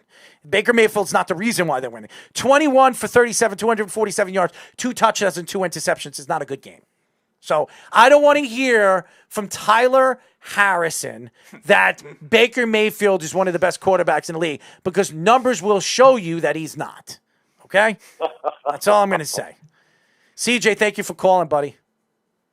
No problem. Thanks for having me on, guys. Absolutely. CJ DeSimone, Weapons Hot, great show. Guys, if you like football, you like CJ and you love Kevin. Kevin has a good quality to him. He speaks from the heart, and I love that about fans. You speak from the heart. You speak from the gut. I do that as well. Clarence Nixon says, from Wise Guy says, Browns are going crazy. Unfortunately, we play the Colts. Hope we steal one. LOL. If Philip Rivers keeps throwing all the interceptions he does, maybe you will. Maybe you will. That could happen. Yesterday there weren't a lot of surprises. But there were things that really stood out to me, and I'm not going to go to break right away. I want to finish up with football, and then we'll go to baseball, and we'll go to a little bit of hockey, and basketball with the Lakers, because I have something to say about the Lakers when we come back from break. There was 2 games that really stood out to me that shows me where the NFL is going. And those 2 games are very, very simple. Pittsburgh versus Philadelphia. You could see that Ben Roethlisberger is back. He's back. And if Pittsburgh has any rhyme or reason with their defense in the playoffs, they could be a dangerous team in the AFC. How about Chase Claypool? 4 touchdowns. Fantastic. Yeah. It looks like they found another wide receiver. And that's why I think I could see Juju going somewhere else. Yeah. Because I think Claypool is the guy that they're going to be coveting in the future, because he plays like Brown, Antonio Brown. Yeah. His game, he goes out there and he goes off for the ball. Juju likes to go into the slot. I think Juju's more of a slot guy. Yeah. You know, but he could be a number 1 guy. I just think he's on the wrong team. Yeah, remember Claypool was not even being thought of as a wide receiver. Like, they were thinking, oh, shit, he's going to play tight end in the NFL, and then he has this great combine, and now he looks like he's going to be a nice player. Pittsburgh and Houston. And I know people are probably saying, why Houston? Why Houston? Because Houston, to me, was a playoff team going into the season. They were. Even losing DeAndre Hopkins and some of the players they missed in the offseason to free agencies or wherever they decided to go, they were a playoff team because they have one of the most electrifying quarterbacks in the NFL. The problem, and they're a very good defensive team. They are a very good defensive team. The problem with them was O'Brien. O'Brien was the cancer. You saw that in the last couple of years. They fired their coach. They bring in an interim coach, and you saw Deshaun Watson have one of his best games of his season. And Deshaun Watson could win games for you. It's just a shame that Hopkins isn't there because of O'Brien. The team is very fragile as it is. I think that Houston could really surprise a lot of people in that division and come back in that division. I don't think that this is Indianapolis' division yet. Or Tennessee. They're still undefeated. Tennessee Either. Yeah, they're undefeated. I could still see Houston becoming a wild card team. I could. I could see them. I think Deshaun Watson is quite capable of coming and winning 2-3 games in a row. There's only 2 teams, I think, that came back from starting 0-4 and made the playoffs, one of which was the 8-8 Chargers in 2008. But remember, eight's not going to win this Remember division. what Dabo Sweeney said. Not drafting Deshaun Watson is like not drafting Michael Jordan. He said that. He is Superman. And this could be the proven factor on why a lot of people believe that Deshaun Watson is better than Patrick Mahomes. So a lot of people think that. I like him more as a prospect than Patrick Mahomes. So a lot of people have thought that about when they both were drafted, and they're always going to be compared to one another moving forward. So I would really, really like to see Deshaun Watson come and take his team back into a playoff hunt and maybe get this team into the playoffs and cause a lot of havoc in the playoffs. When we come back, ladies and gentlemen, we're going to get into the NBA and the NBA champions, Los Angeles Lakers. And a lot of people believe that Adam Silver was the reason why there was a season and the reason why the LA Lakers are NBA champions. When we come back, we will get into that here on Down to the Wire. And by the way, you guys are going to love my take on this when we come back here on Down to the Wire. It's the Worldwide Sports Radio Network. Edward Lehman has been a trusted insurance advisor for over 16 years with insurance solutions for auto, home, commercial, life, and retirement. He's located at 54 Sunnyside Boulevard, Suite H in Plainview. That's just 1,000 feet south of 495. Local agent, local advice. The time to think about insurance is before you need it. So do yourself a favor, and before you pay your next insurance bill, give Ed and his team a call, 516-935-3900, or visit him online at www.allstate.com/EL. Edward H. Lehman Insurance is your trusted insurance advisor. It's the Worldwide Sports Radio Network. You're listening to Down to the Wire on the Worldwide Sports Radio Network.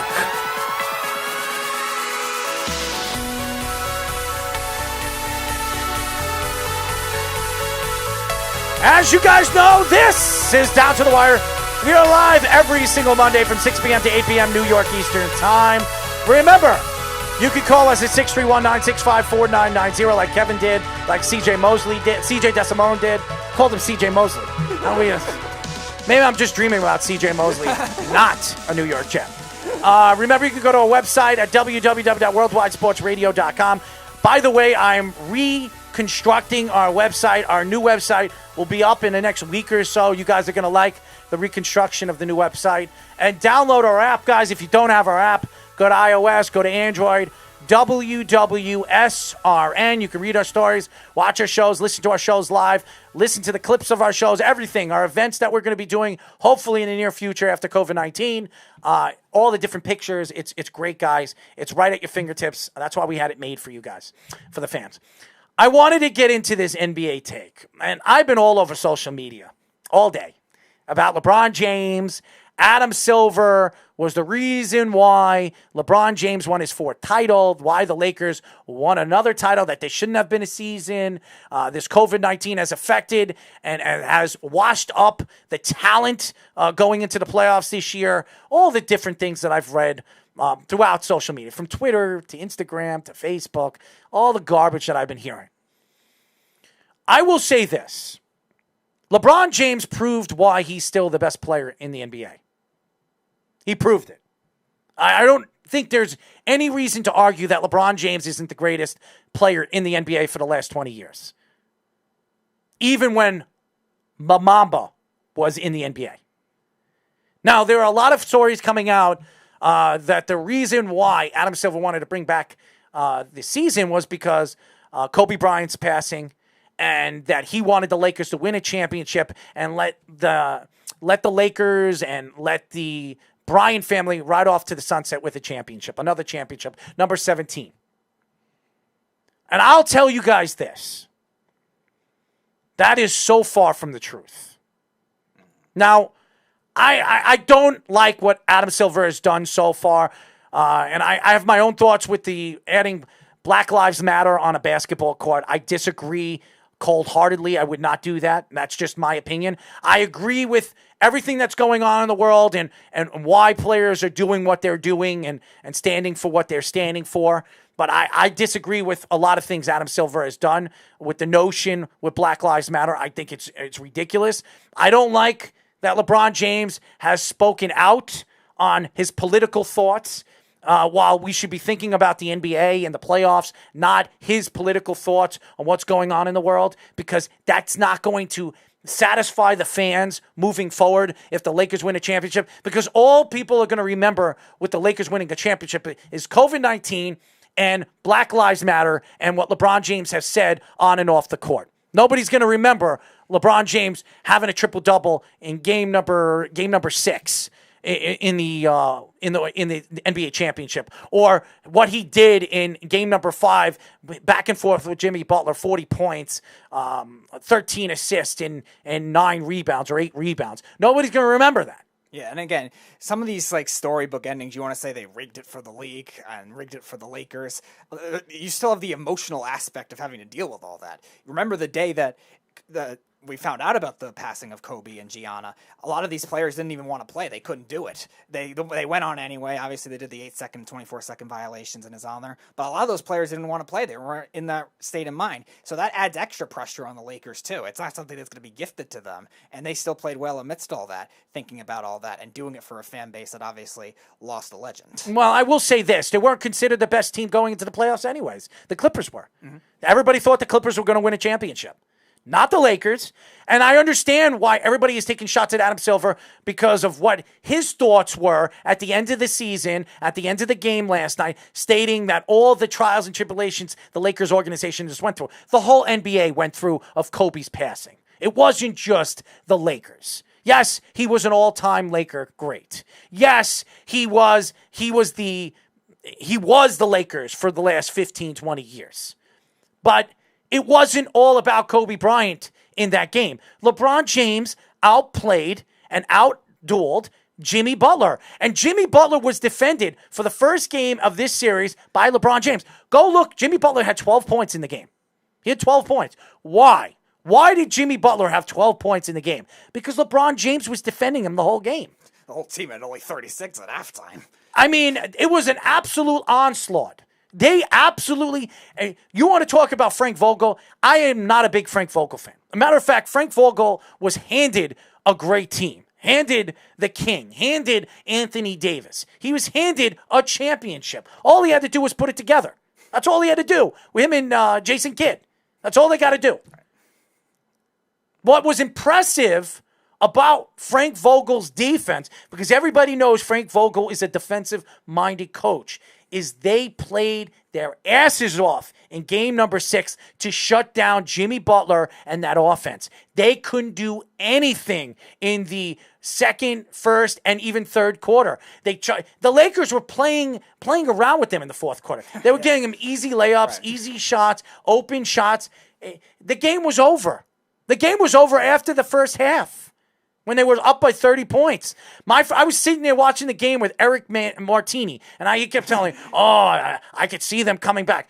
No team in history in the NBA Finals has ever had a 30-point lead and given up a 30-point lead in the second half. And no team that scores 36 points at a half is going to be able to come back from that kind of deficit either. That's pretty embarrassing. It was remarkable. And it was remarkable on the Lakers side. It was remarkable what the Lakers did. Shut down a very good offensive team throughout the playoffs. Absolutely was one of the top offensive teams in the playoffs. And they shut down that offense. So I know a lot of people want to take shots of Adam Silver, why he brought the NBA back this year, that he should have canceled the season because he wanted to help the Lakers win their number 17 championship because of Kobe Bryant's death. I think it's crazy to even think that. Now, am I a big Adam Silver fan after this season? The answer is no. Absolutely not. Adam Silver, who I thought was the best commissioner in professional sports. That's not saying much. Has become right there with Roger Goodell and Gary Bettman. And believe it or not, the guy that took a step forward this offseason and this playoff was Gary Bettman. Gary Bettman put on a great playoff display. The way he designed it, the qualifiers, the playoffs, it was a great ending. You saw a great team win a championship. It was fun, fantastic. It was fun to watch, like you always expect that NHL playoffs to be.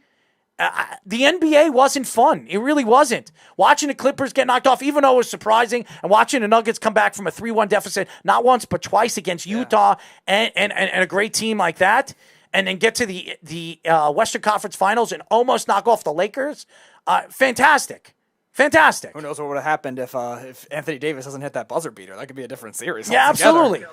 Fantastic. But I'm bothered by when you look at the big picture of what we've seen so far with the NBA. The NBA has been the laughing stock of professional sports in the playoffs. They have been.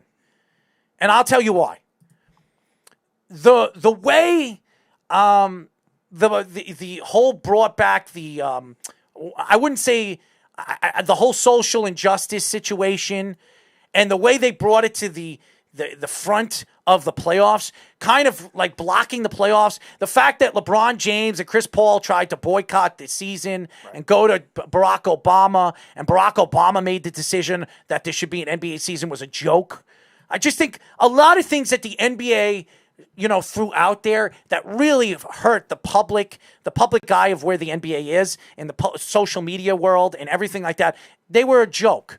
But to blame Adam Silver on the reason why he wanted to bring back the game and the league because of COVID-19 was to help the Lakers win number 17 because of Kobe Bryant's death is a joke. It's not true. That is so untrue. LeBron James earned every bit of why he stepped on the court. LeBron James is by far the best basketball player in the NBA. Not Giannis, not Luka Doncic, not Anthony Davis, not anybody is LeBron James. They're not. And as cocky as that man is, and he's a cocky SOB. He is a cocky SOB. He has every right to be cocky. He's the greatest basketball player we've seen since Michael Jordan. It's not Kobe Bryant. It's him. He is the greatest. He will have every single record. He already has triple doubles. He's 2 away from breaking Magic Johnson's triple double record in the finals. Yeah. I mean, he's going to have every single basketball record before he's done. He's still not going to pass Michael Jordan, even if he wins 6 titles, and he quite possibly could with the Lakers. Oh, yeah. He could. But he's not going to be Michael Jordan because Michael Jordan went 6 of 6. Yeah, he was a special class of his own. He's not Michael Jordan. And I'm so sick and tired of listening to people that don't know who Michael Jordan is or just seen heard tales of Michael Jordan. Yeah, I was seeing all throughout Twitter yesterday. There were still people saying, this championship puts him as the GOAT, or he was the GOAT already, or something like that. He's not the GOAT. He's not. He's not even close. He's not even close. He couldn't sniff Michael Jordan's ass, okay? And that's saying a lot because of what LeBron James has done. And LeBron James is the second best basketball player in NBA history. Agreed. Second best.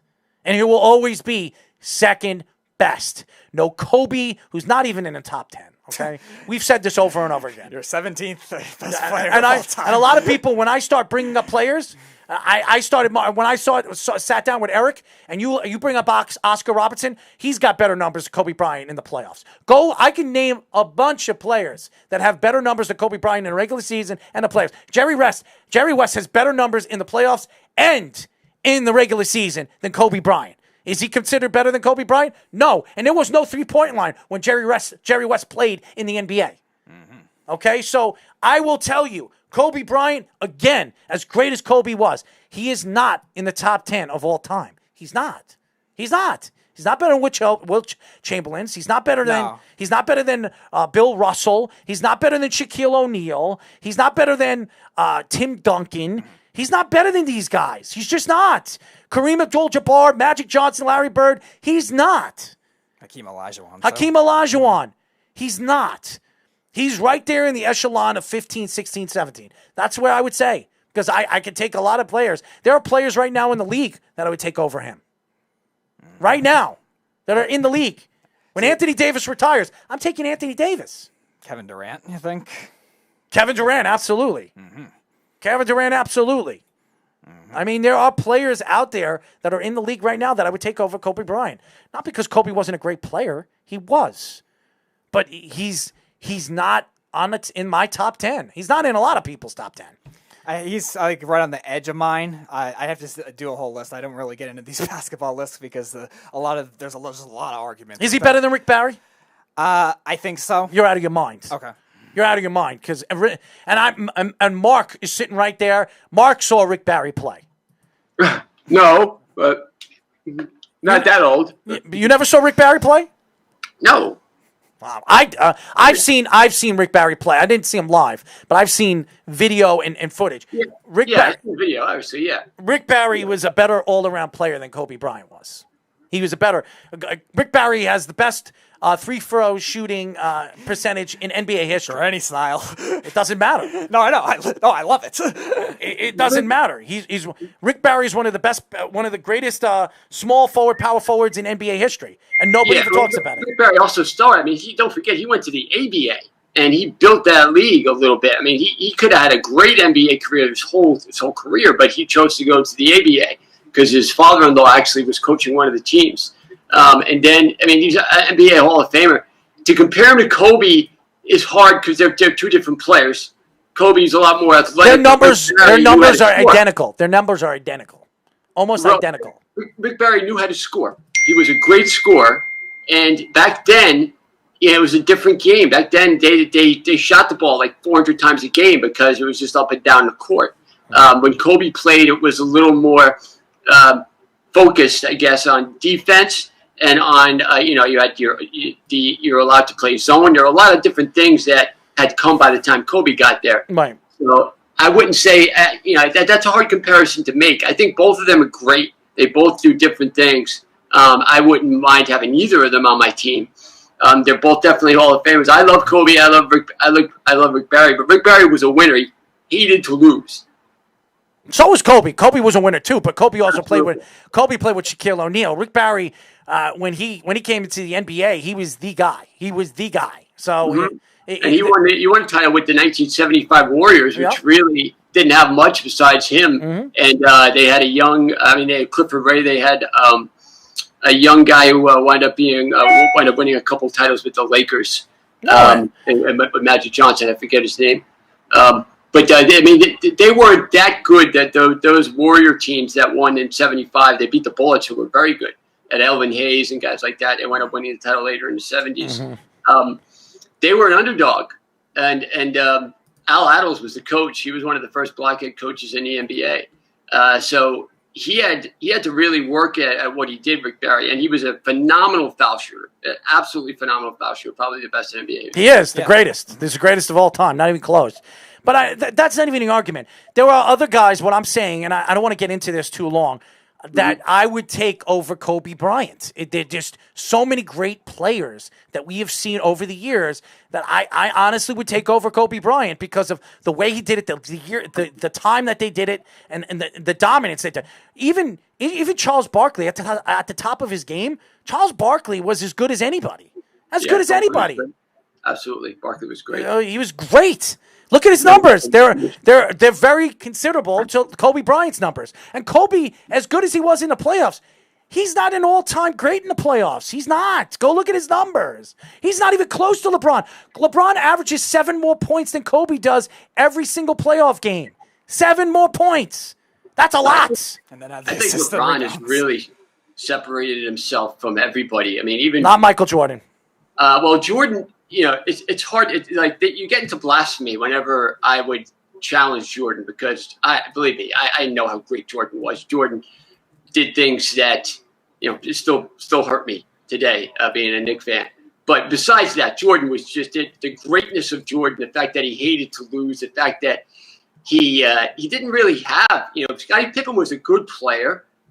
He's definitely one of the I'd say top 100 in NBA history. I don't know about top 50, but it's not like he had a Kareem, Magic had a Kareem, Magic had a Worthy. Jordan had to be, Jordan really was responsible for so much of that success on that team. And he did so many legendary things. I mean, scoring all those points when he was sick that game and just rising to every level of competition that he had. He's beyond anything that I would ever think could be approached again. But I think when you look at LeBron, the fact that he's now been to the NBA Finals and won with 3 different teams, that's a real accomplishment. No, it's a great accomplishment. Anybody that doesn't think that LeBron James hasn't made a great accomplishment, he has. But LeBron James, when you're trying to compare him to Michael Jordan, you'll never be able to compare him to Michael Jordan. Jordan's he's just one of those guys. A league of his own. In the league of his own. It's hard to compare anybody to.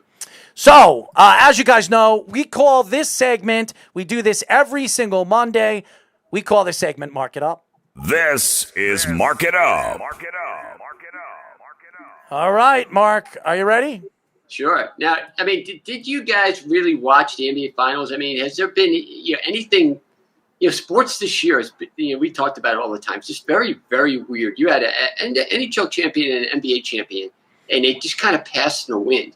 And now you're going to have, the ALCS started, the NLCS is going to start tonight. It's just, sports has taken such a back seat with everything else that's going on. It's hard to really appreciate it for what it is. I mean, just a guy like LeBron getting the accomplishment that he did. Last year, LA was pretty, they didn't even make the playoffs. And they did get Anthony Davis, so you knew that they were going to be better, but everybody was touting the Clippers, and then they do what they always do, no matter what happened or what's going on in the world. They just can't seem to get past the second round. And then the Lakers go on and win the NBA title. But I think the Heat really surprised me. They weren't on my radar at all when the postseason began, and they really showed me something with their toughness and their ability to defend. And, Jimmy Butler really stepped up his game and stepped forward as one of the better players in the NBA now. I don't know if you could put it where you would put him, but he really stood out in the postseason. Absolutely did. Absolutely did. I love what Jimmy Butler had to say after the game. He says that, listen, and we played our hearts out, and next year I think we'll be a better team. We're a young team. We're a growing team, and we're already winning now. So just imagine with a better team and some other players that we're going to add in the offseason where we could be next year. So he's right. I think they're one of the best teams. They're going to be one of the best teams going into the East next year. But now you're going to have to worry about the Nets. I mean, you have Kevin Durant coming back. Kyrie Irving's going to be 100%. They might add another superstar to that team. We don't know where the Greek Freak's going. Maybe he stays over there in Milwaukee. Maybe he goes to the West. Maybe he stays here in the East and it surprises the world and goes to the Knicks. Who knows? The Knicks. Did you say he was going to go to Miami? Positive to the Knicks once in our life. I don't know. Anything could happen. We don't know where the Greek Freak wants to go. It might happen. He might say, you know what, I want to go play for Tom Thibodeau. I don't know. Chris Paul goes here. He said he wants to play with Chris Paul. Maybe if the Knicks land Chris Paul, that could draw Giannis to go over there and play with Chris Paul. Who knows? Maybe. Anything's possible. And the Knicks still have a slew of first-round draft picks that they're going to have in the next 7 years. So the Knicks could be set in a very good spot. If they could draw one superstar, maybe they could draw the other. So anything's possible. And could you imagine Giannis and Chris Paul go to the Knicks? That makes the Knicks a championship competitive team right there in the Eastern Conference already. So anything's possible. I'm not saying that's going to happen. So all you fans out there saying that I think the Knicks are going to get Giannis, I didn't say they're going to get Giannis. Say it. No, you didn't. I'm saying that anything could happen. You just don't know what could happen. That's all I'm saying.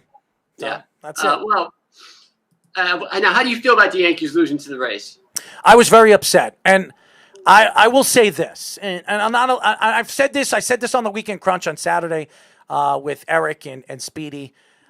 I am upset with the Yankees because it was a short season. It was 60 games. The Yankees could never stay healthy all season long, even in 60 games. They can never stay healthy in 162 games. How could they stay healthy in a 60-game season? They go into playoffs. They're smashing the ball against Cleveland. They smashed the ball against Tampa in the first 2 or 3 games, and they couldn't hit a lick in the final game. It doesn't make any sense. This shows you it's not coaching. It's not managing. It has nothing to do with it. And these players are prima donnas. You have Aaron Judge, who couldn't hit a lick against the Tampa Bay Rays. The only person that really hit in that series is Gleyber Torres and Giancarlo Stanton. That's it. Everybody else couldn't hit a lick.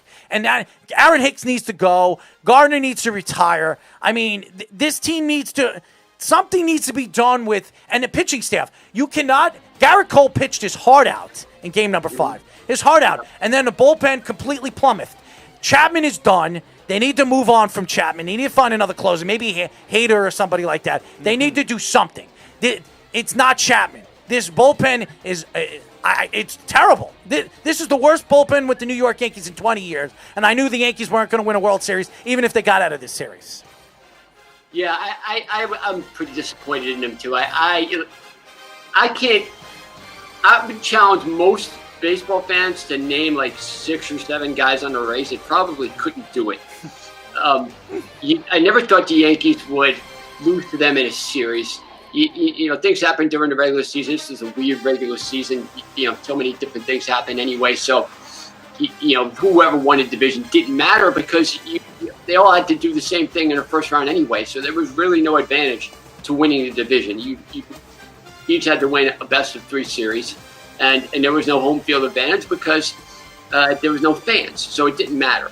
But I thought that they were the best team in the AL. They should have won the American League, and they should be playing the Dodgers, or if the Braves can beat the Dodgers, which it's going to be a good series, being the way Atlanta's pitched so far.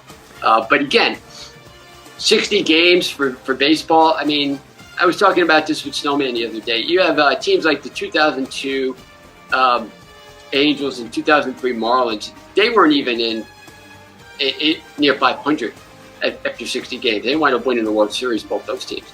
So through 60 games, not much really can happen to determine a true champion. That's why this year really doesn't, even the team that's going to win the World Series, it really isn't much when you're looking at real champions that have played 162 games during the postseason and got on to win the World Series. Aaron Boone is on the hot seat. I can tell you that right now. No, he shouldn't be. He's going to be on the hot seat. If the Yankees do not win a championship next year, he will be gone. I guarantee it. He will be gone. This is a team, two seasons with 100 or more wins. Mm-hmm. You go all the way to a spot where everybody expected you to be a championship competitive team, even with a short season. Everybody picked you.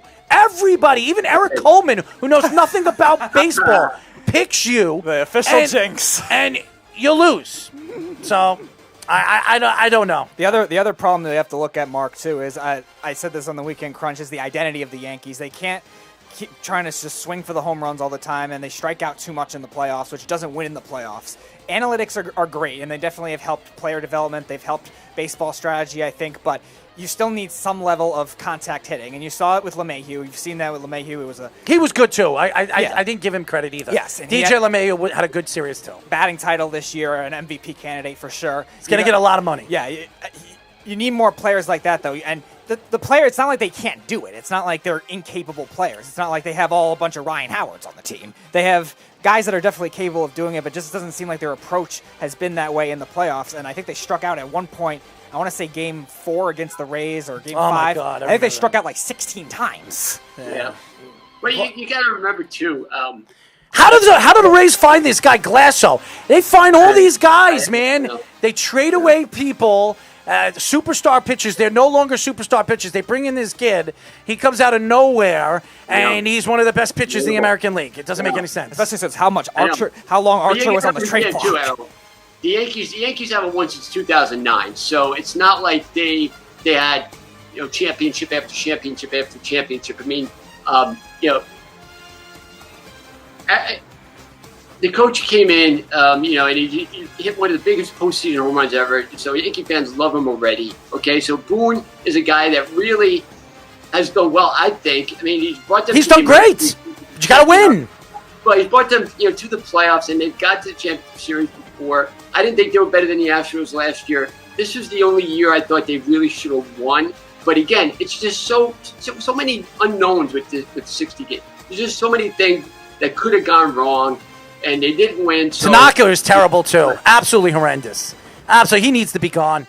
They cannot bring Tanaka back. They cannot. I don't care if he takes less money. You'll bring him back for less money as a 4th or 5th starter. I'm not bringing Tanaka more than a 4th or 5th starter. He was horrendous.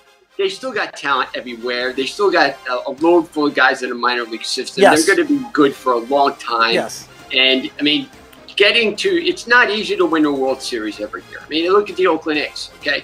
They've been consistently good for the last 20 years, and they haven't even gotten to the World Series. So the Yankees have really, when you talk about what they've done since the wild card era, the Yankees have been no doubt the best team in baseball. Oh, without a doubt. Yeah. They've won the most championships, and they've made the playoffs. I think they only haven't made the playoffs like 3 or 4 years in that span. So they've done really exceedingly well. You can't win every year. There are going to be teams that are going to be things that go against you, but I don't think if Boone gets fired, that would be a tragedy. Just a tragedy. If they don't win a championship next year, he'll be fired. I guarantee it. Well, maybe next year, but I to fire him. No, not this year. No, next not this year. It's tough to fire anyone on this kind of season. Next year. All right. So, what do you think about Adam Gase finally relinquishing the play calling? Shouldn't he just relinquish his job? No.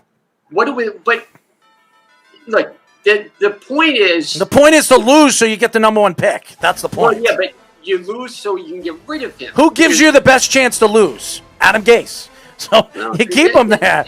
You keep him there. Errol, I changed my mind. You're right. That has to be one of the funniest statements of all time. Who gives you the best chance to lose? Absolutely. Okay. I want that genius behind the play calling. I mean, the thing I would worry more about is the development of the players. That's why you need a coach in there who knows what he's doing. And, I mean, let's talk about the guys that they could get, okay? To me, there's one clear guy I would go after, that, and that's Harbaugh. I don't care what it's going to take to get him out of Michigan. You get him. And I don't want to hear... A lot of Jet fans don't want him. CJ don't want him. CJ don't want him. The Jet fans know. What did they know? The guy turned around the Niners, and he made it to the Super Bowl. I agree. I would absolutely take Jim Harbaugh in a heartbeat. I would. Yeah, so... I mean, but that's what they need. They need a proven guy who has been in the NFL, been successful. He turned around a Niners team that had basically the same team in 2011 that they had in 2010, and he made it to the championship game that year. Then he made it to the Super Bowl the next year. So I think that this is a guy that can win. I don't want to hear about he's not coming. Just get him. Okay, get him. They haven't gotten a guy for so long. They haven't gotten guys that they've wanted for so long. Now we settle for the crap that's left over. Enough. Douglas is cleaning house. I know who I want. I want Eric Bieniemy. That's who I want. Well, that would be a good choice, but the one thing I don't like about that is the Jets never hit on any of those guys. I mean, there's something about him. I mean, Eric Coleman swears on him. He knows him personally. I thought Herm Edwards was going to be a great coach. I loved Herm Edwards. Herm Edwards was a good coach. He wasn't a great coach. He was a good coach. He was a good coach, but he wasn't a guy. No. He didn't turn the ship around. He's a defensive coordinator. This guy's an offensive mind. And Eric Bieniemy's been highly profiled in a lot of different spots for coaching rumors for the last 2 years. He's a guy I would definitely give a shot. Yeah, I wouldn't mind if they got him. But if they go to like another retread that has had like a Dan Quinn, like God forbid they hire. No.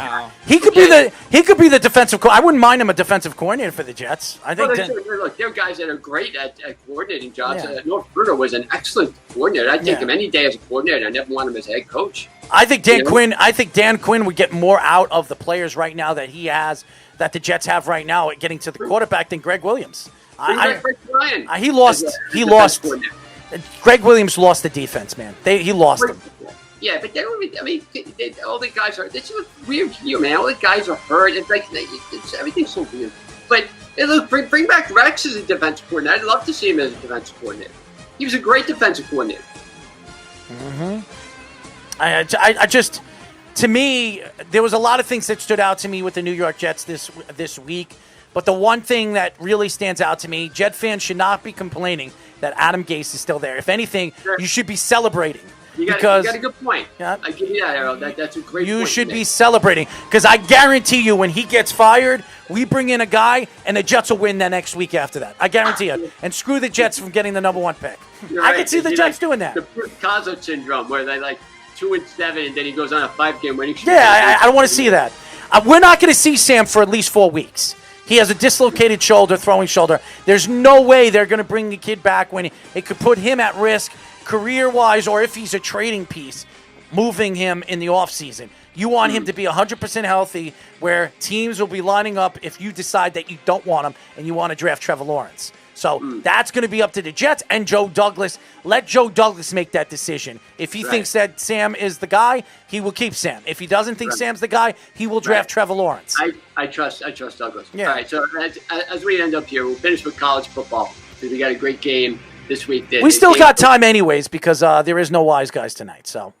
Oh, okay. Well, Clemson beat Miami this past week. I thought Miami it was their time to really step up and be the U that everybody remembers, the Michael Irvin, the Ray Lewis, all those guys that they brag about, Frank Gore, those guys that brag about the U. This was their time to step back in it, and they didn't. And they got slapped around by Clemson. But Clemson's a good, best team in the country right now. And you can't just say, they're in the ACC anymore, because they beat teams pretty handily. And whenever a team is supposed to challenge them, they haven't. So they've really stepped up as far as the competition in the ACC. A couple of years ago, they struggled against North Carolina. They struggled against Syracuse. They don't seem to be doing that anymore. In the SEC, though, which is really the only other conference that matters right now, the game of the year is going to be Georgia against Alabama. Alabama has not lost to an SEC East team since they lost to South Carolina in 2010. They've won 27 straight against teams from the Eastern Division. That is unbelievably good. And I don't think Georgia has the offense to beat them. Alabama put 723 yards up on Ole Miss. Now, Ole Miss can't stop That doesn't say anyone. much. Me, you, and Speedy can go out there and get 600 yards. Them not being able to stop Alabama is no big deal. But Alabama ate up Texas A&M. They ate up Missouri. Then you saw Missouri beat LSU. Yeah. You saw Georgia's really the only team that has played consistently great other than Alabama. They're my national champions, Georgia. Well, Georgia Clemson, national title game. They don't have a quarterback. You got to be able to score. They don't have a quarterback. I don't trust this guy being able to put up the numbers that Mac Jones can put up, or that even when they play Florida, they're going to have a hard time scoring. Look, Florida lost to a good team. Texas A&M was supposed to challenge Alabama for the West this year, okay? And they beat them 41-38. It was a great game. Florida, I don't think Florida's going to lose again. They're pretty good. And in the East, you see, South Carolina, is not going to be good. Tennessee, they had their shot this week against Georgia. Terrible second half. They laid a big egg. So I don't want to hear about Tennessee anymore, okay? And for the last 10 years, it's been Florida or Georgia in the SEC East. It's been LSU, Auburn, or Alabama in the SEC West. And there's no LSU anymore. They're done. Auburn, they have to cheat in order to win. They did again last week against Arkansas, for crying out loud. I mean, I don't know if you saw the play, but it was clearly an incomplete pass. They should have never gotten away with it. Oh, yeah. But, you saw it last year against Alabama when they got the extra play and it get the field goal at the end of the first half. There always seems to be clock problems down at Alabama at Auburn. Even the kick six, that was because somehow they got an extra second left on the clock in that game. So something always seems to happen down there in Auburn. If Alabama made the kick, it could have been fishy on their end too, and people would be complaining about it. It just seemed to work out that way, and then Alabama, the guy, they can't make like a 20-yard field goal. Alabama, that's the one weakness they've had during Saban's era, is they can't get a guy to kick an extra point. Right. So, that was a long shot. But anyway, I just think it's funny the amount of things that happened down there in Auburn. What did you think about the Islanders making a trade today? Devin Toews for the 2 second-round picks for the Avalanche, right? Well, Toews a guy there; he's expendable. Mm-hmm. They need more team speed, I think. Well, they needed a spot for Noah Dobson, and Noah Dobson's going to be fitting in like a glove. You have Bodie Wild coming up next year. I think you'll see Bodie Wild possibly in the NHL. So they have some good defensemen that are coming up now. So, and that kid Salo too from the Islanders, the defenseman that everybody keeps talking, Finnish player. That they're saying that he's going to be, he could be a star at the defensive position too. So, I think the Islanders have more than enough prospects to move up in position. I think they got to pay Barzell in the offseason this year. Mm-hmm. They got other people that they're going to have to expend and pay to. So, and they have to bring in another offensive player. They got to. Yeah, they got to. All right. Here, let's get this done right now. Who would you want to see back, and who would you see expendable to get a Draisaitl? I want to. I don't know about. They're not getting Draisaitl. Yeah, his price is very high right now. He's the kind of guy that you need. The guy from Edmonton you're talking about? Yeah, who won the Hart Trophy. He's not going anywhere. He's not going anywhere. I'm not saying look, Barzell, you're gonna have to give up. You're gonna have to give. I'll tell you what you're gonna have to get Draisaitl. You're gonna have to give up Barzell. You're gonna have to give up one of their top defensemen, either Dobson or one of the young kids that they have in their farm system, and probably a first or a second round draft pick. That's what you're gonna have to give up. Barzell, but I would give up anything else. You would give up Noah Dobson? I would give up. Yeah, well. You got to give up to get a guy like that. I mean, you're giving up possibly one of the top 5, top 7 defensemen in the future in the NHL. You're going to give up a defensemen. Defensemen are harder to find, Mark. They're harder to find. There aren't many guys that are at the level that could score like Draisaitl can. Okay, there aren't. And there's not many as good as this kid's going to be. He's big, he's strong, he can skate, and he's a good offensive player. Well, I think the Islanders can afford to give him. I think they're still strong enough defensively. The reason why the Islanders with won't who? Win, bunch of 30-year-old boys? The reason why the Islanders won't win is because they won't score enough.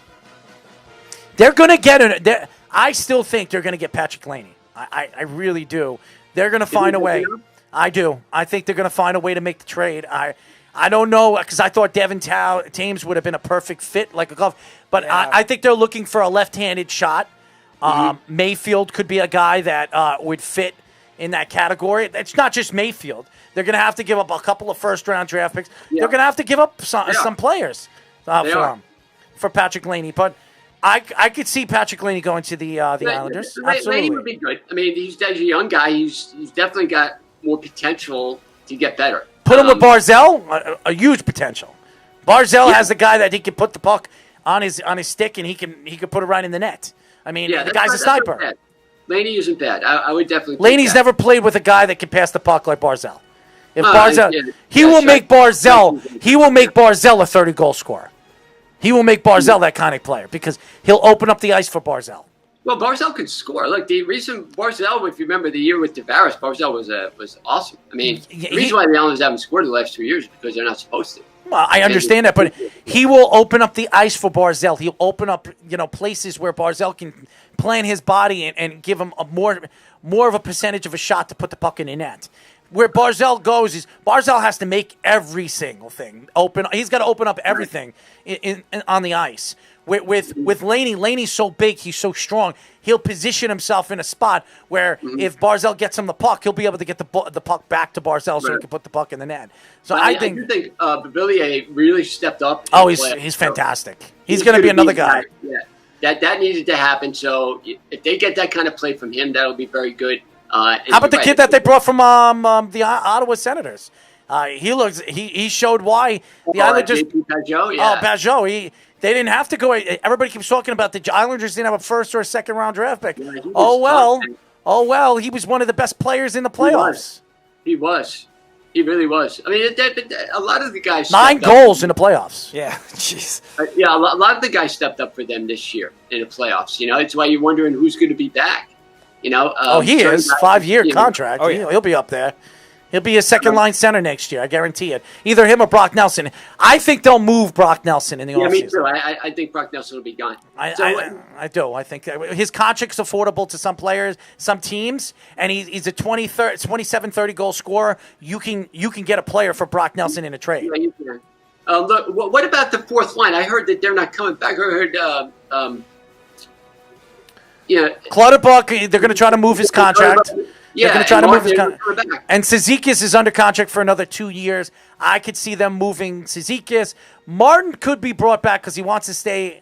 He wants to stay with the Islanders, but also I've been hearing the Rangers interested in him too. They let go a couple years ago. That was a mistake. I mean, they got him back. He's perfect for what. He's a fan favorite. The fans love him.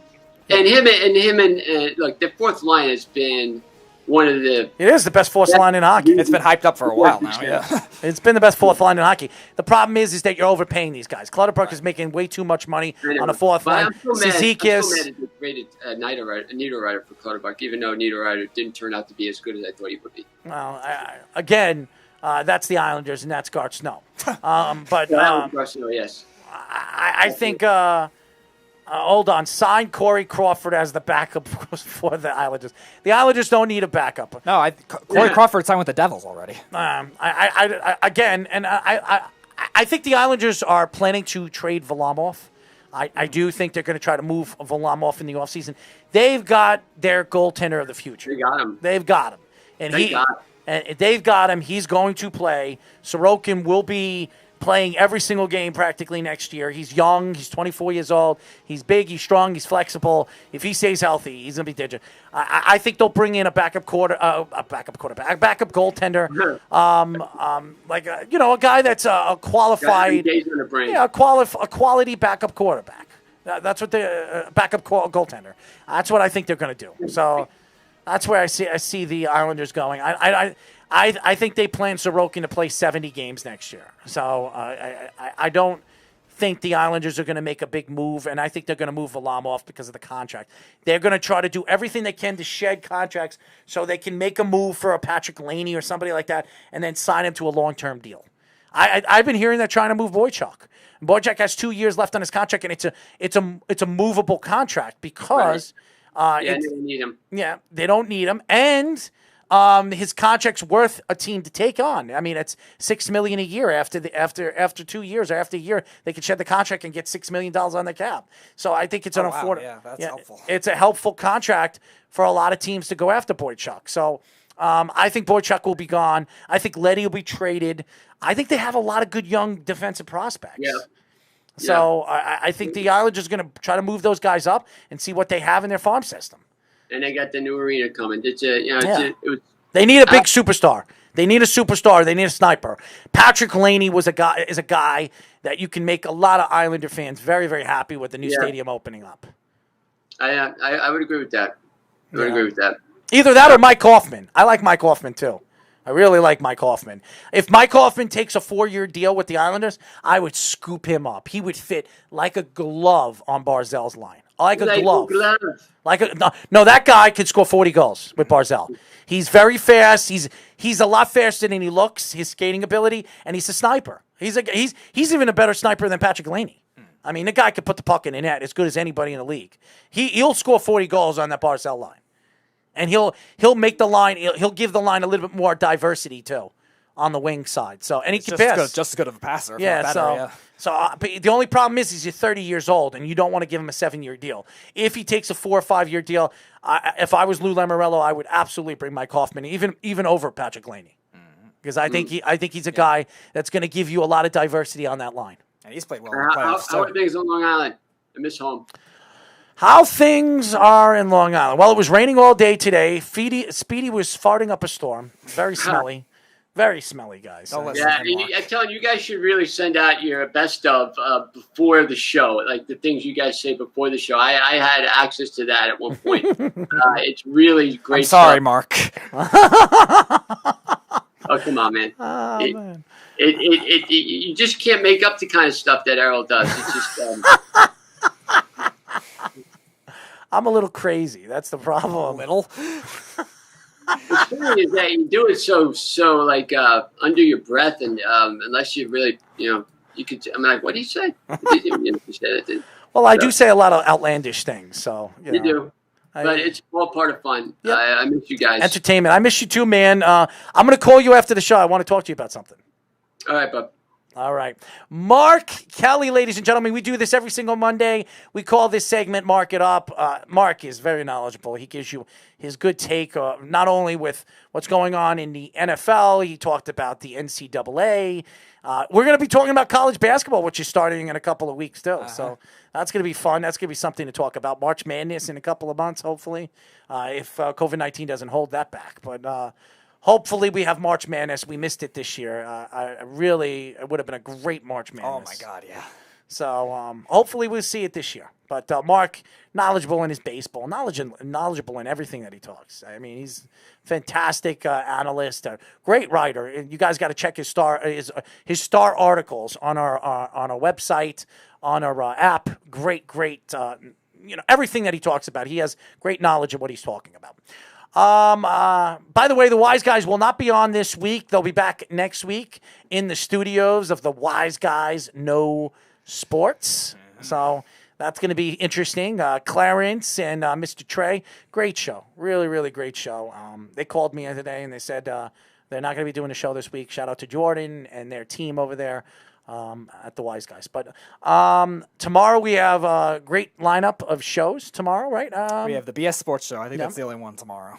The BS Sports Show. And we're going to be adding another couple of shows to our network very, very soon as well. So stay tuned for that, filling in the holes moving forward.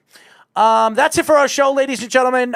We will be back on Wednesday at 10 p.m. This will be the last show at 10 p.m., and then we're moving it back to 6 p.m. on Wednesday. So, and we're going to be adding another show to our network, which me and Ryan Hickey are going to be doing in the near future as well. So I think you guys are going to really enjoy that show. I think it'll be a lot of banter and a lot of craziness. So stay tuned for that.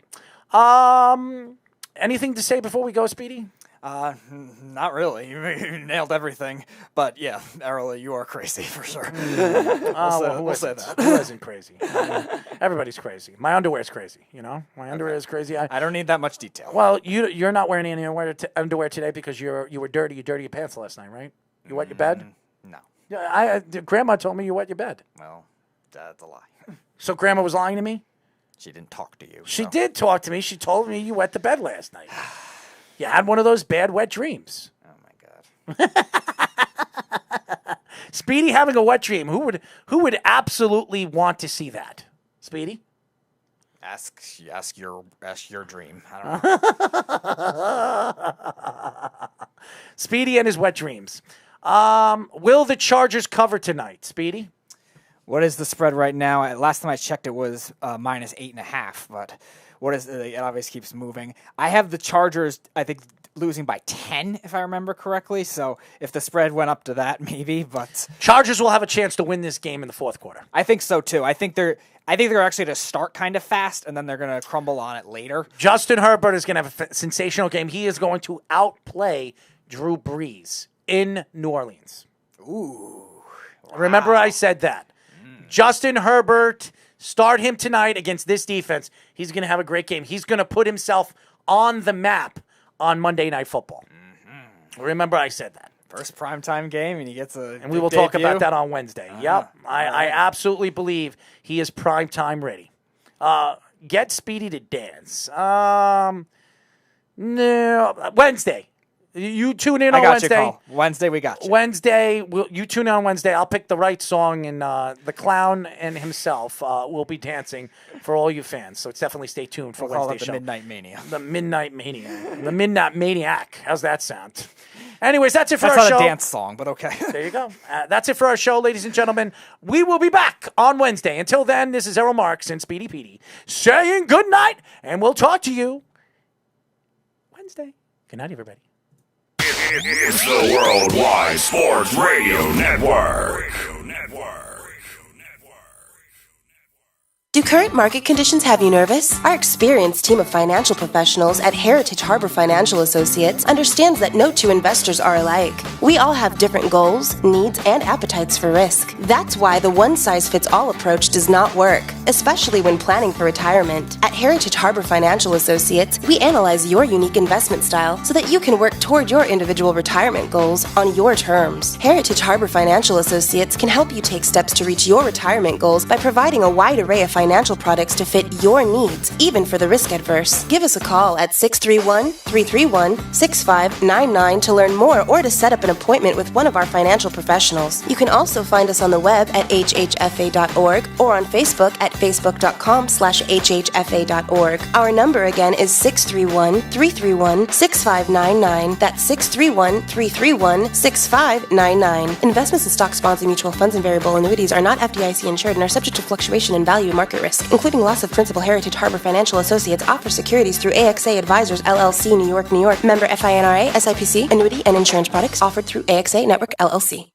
Be fearless at MMA Long Island and Seituha Karate. Located at 28 Colt Court in Ronkonkoma, MMA Long Island is the martial arts school for you if you want to learn combat-proven techniques, build confidence, discipline, and self-esteem while learning real martial arts to fight back against bullies, predators, and peer pressure. MMA Long Island offers group and private lessons for all ages and levels in traditional Goju-Ryu Karate, MMA, and self-defense. MMA Long Island is one of Long Island's most affordable martial arts schools. There are no promotion, belt, or membership fees, and family discounts are available. All classes are taught by 7th degree black belt Sensei John Benedict with over 30 years teaching experience.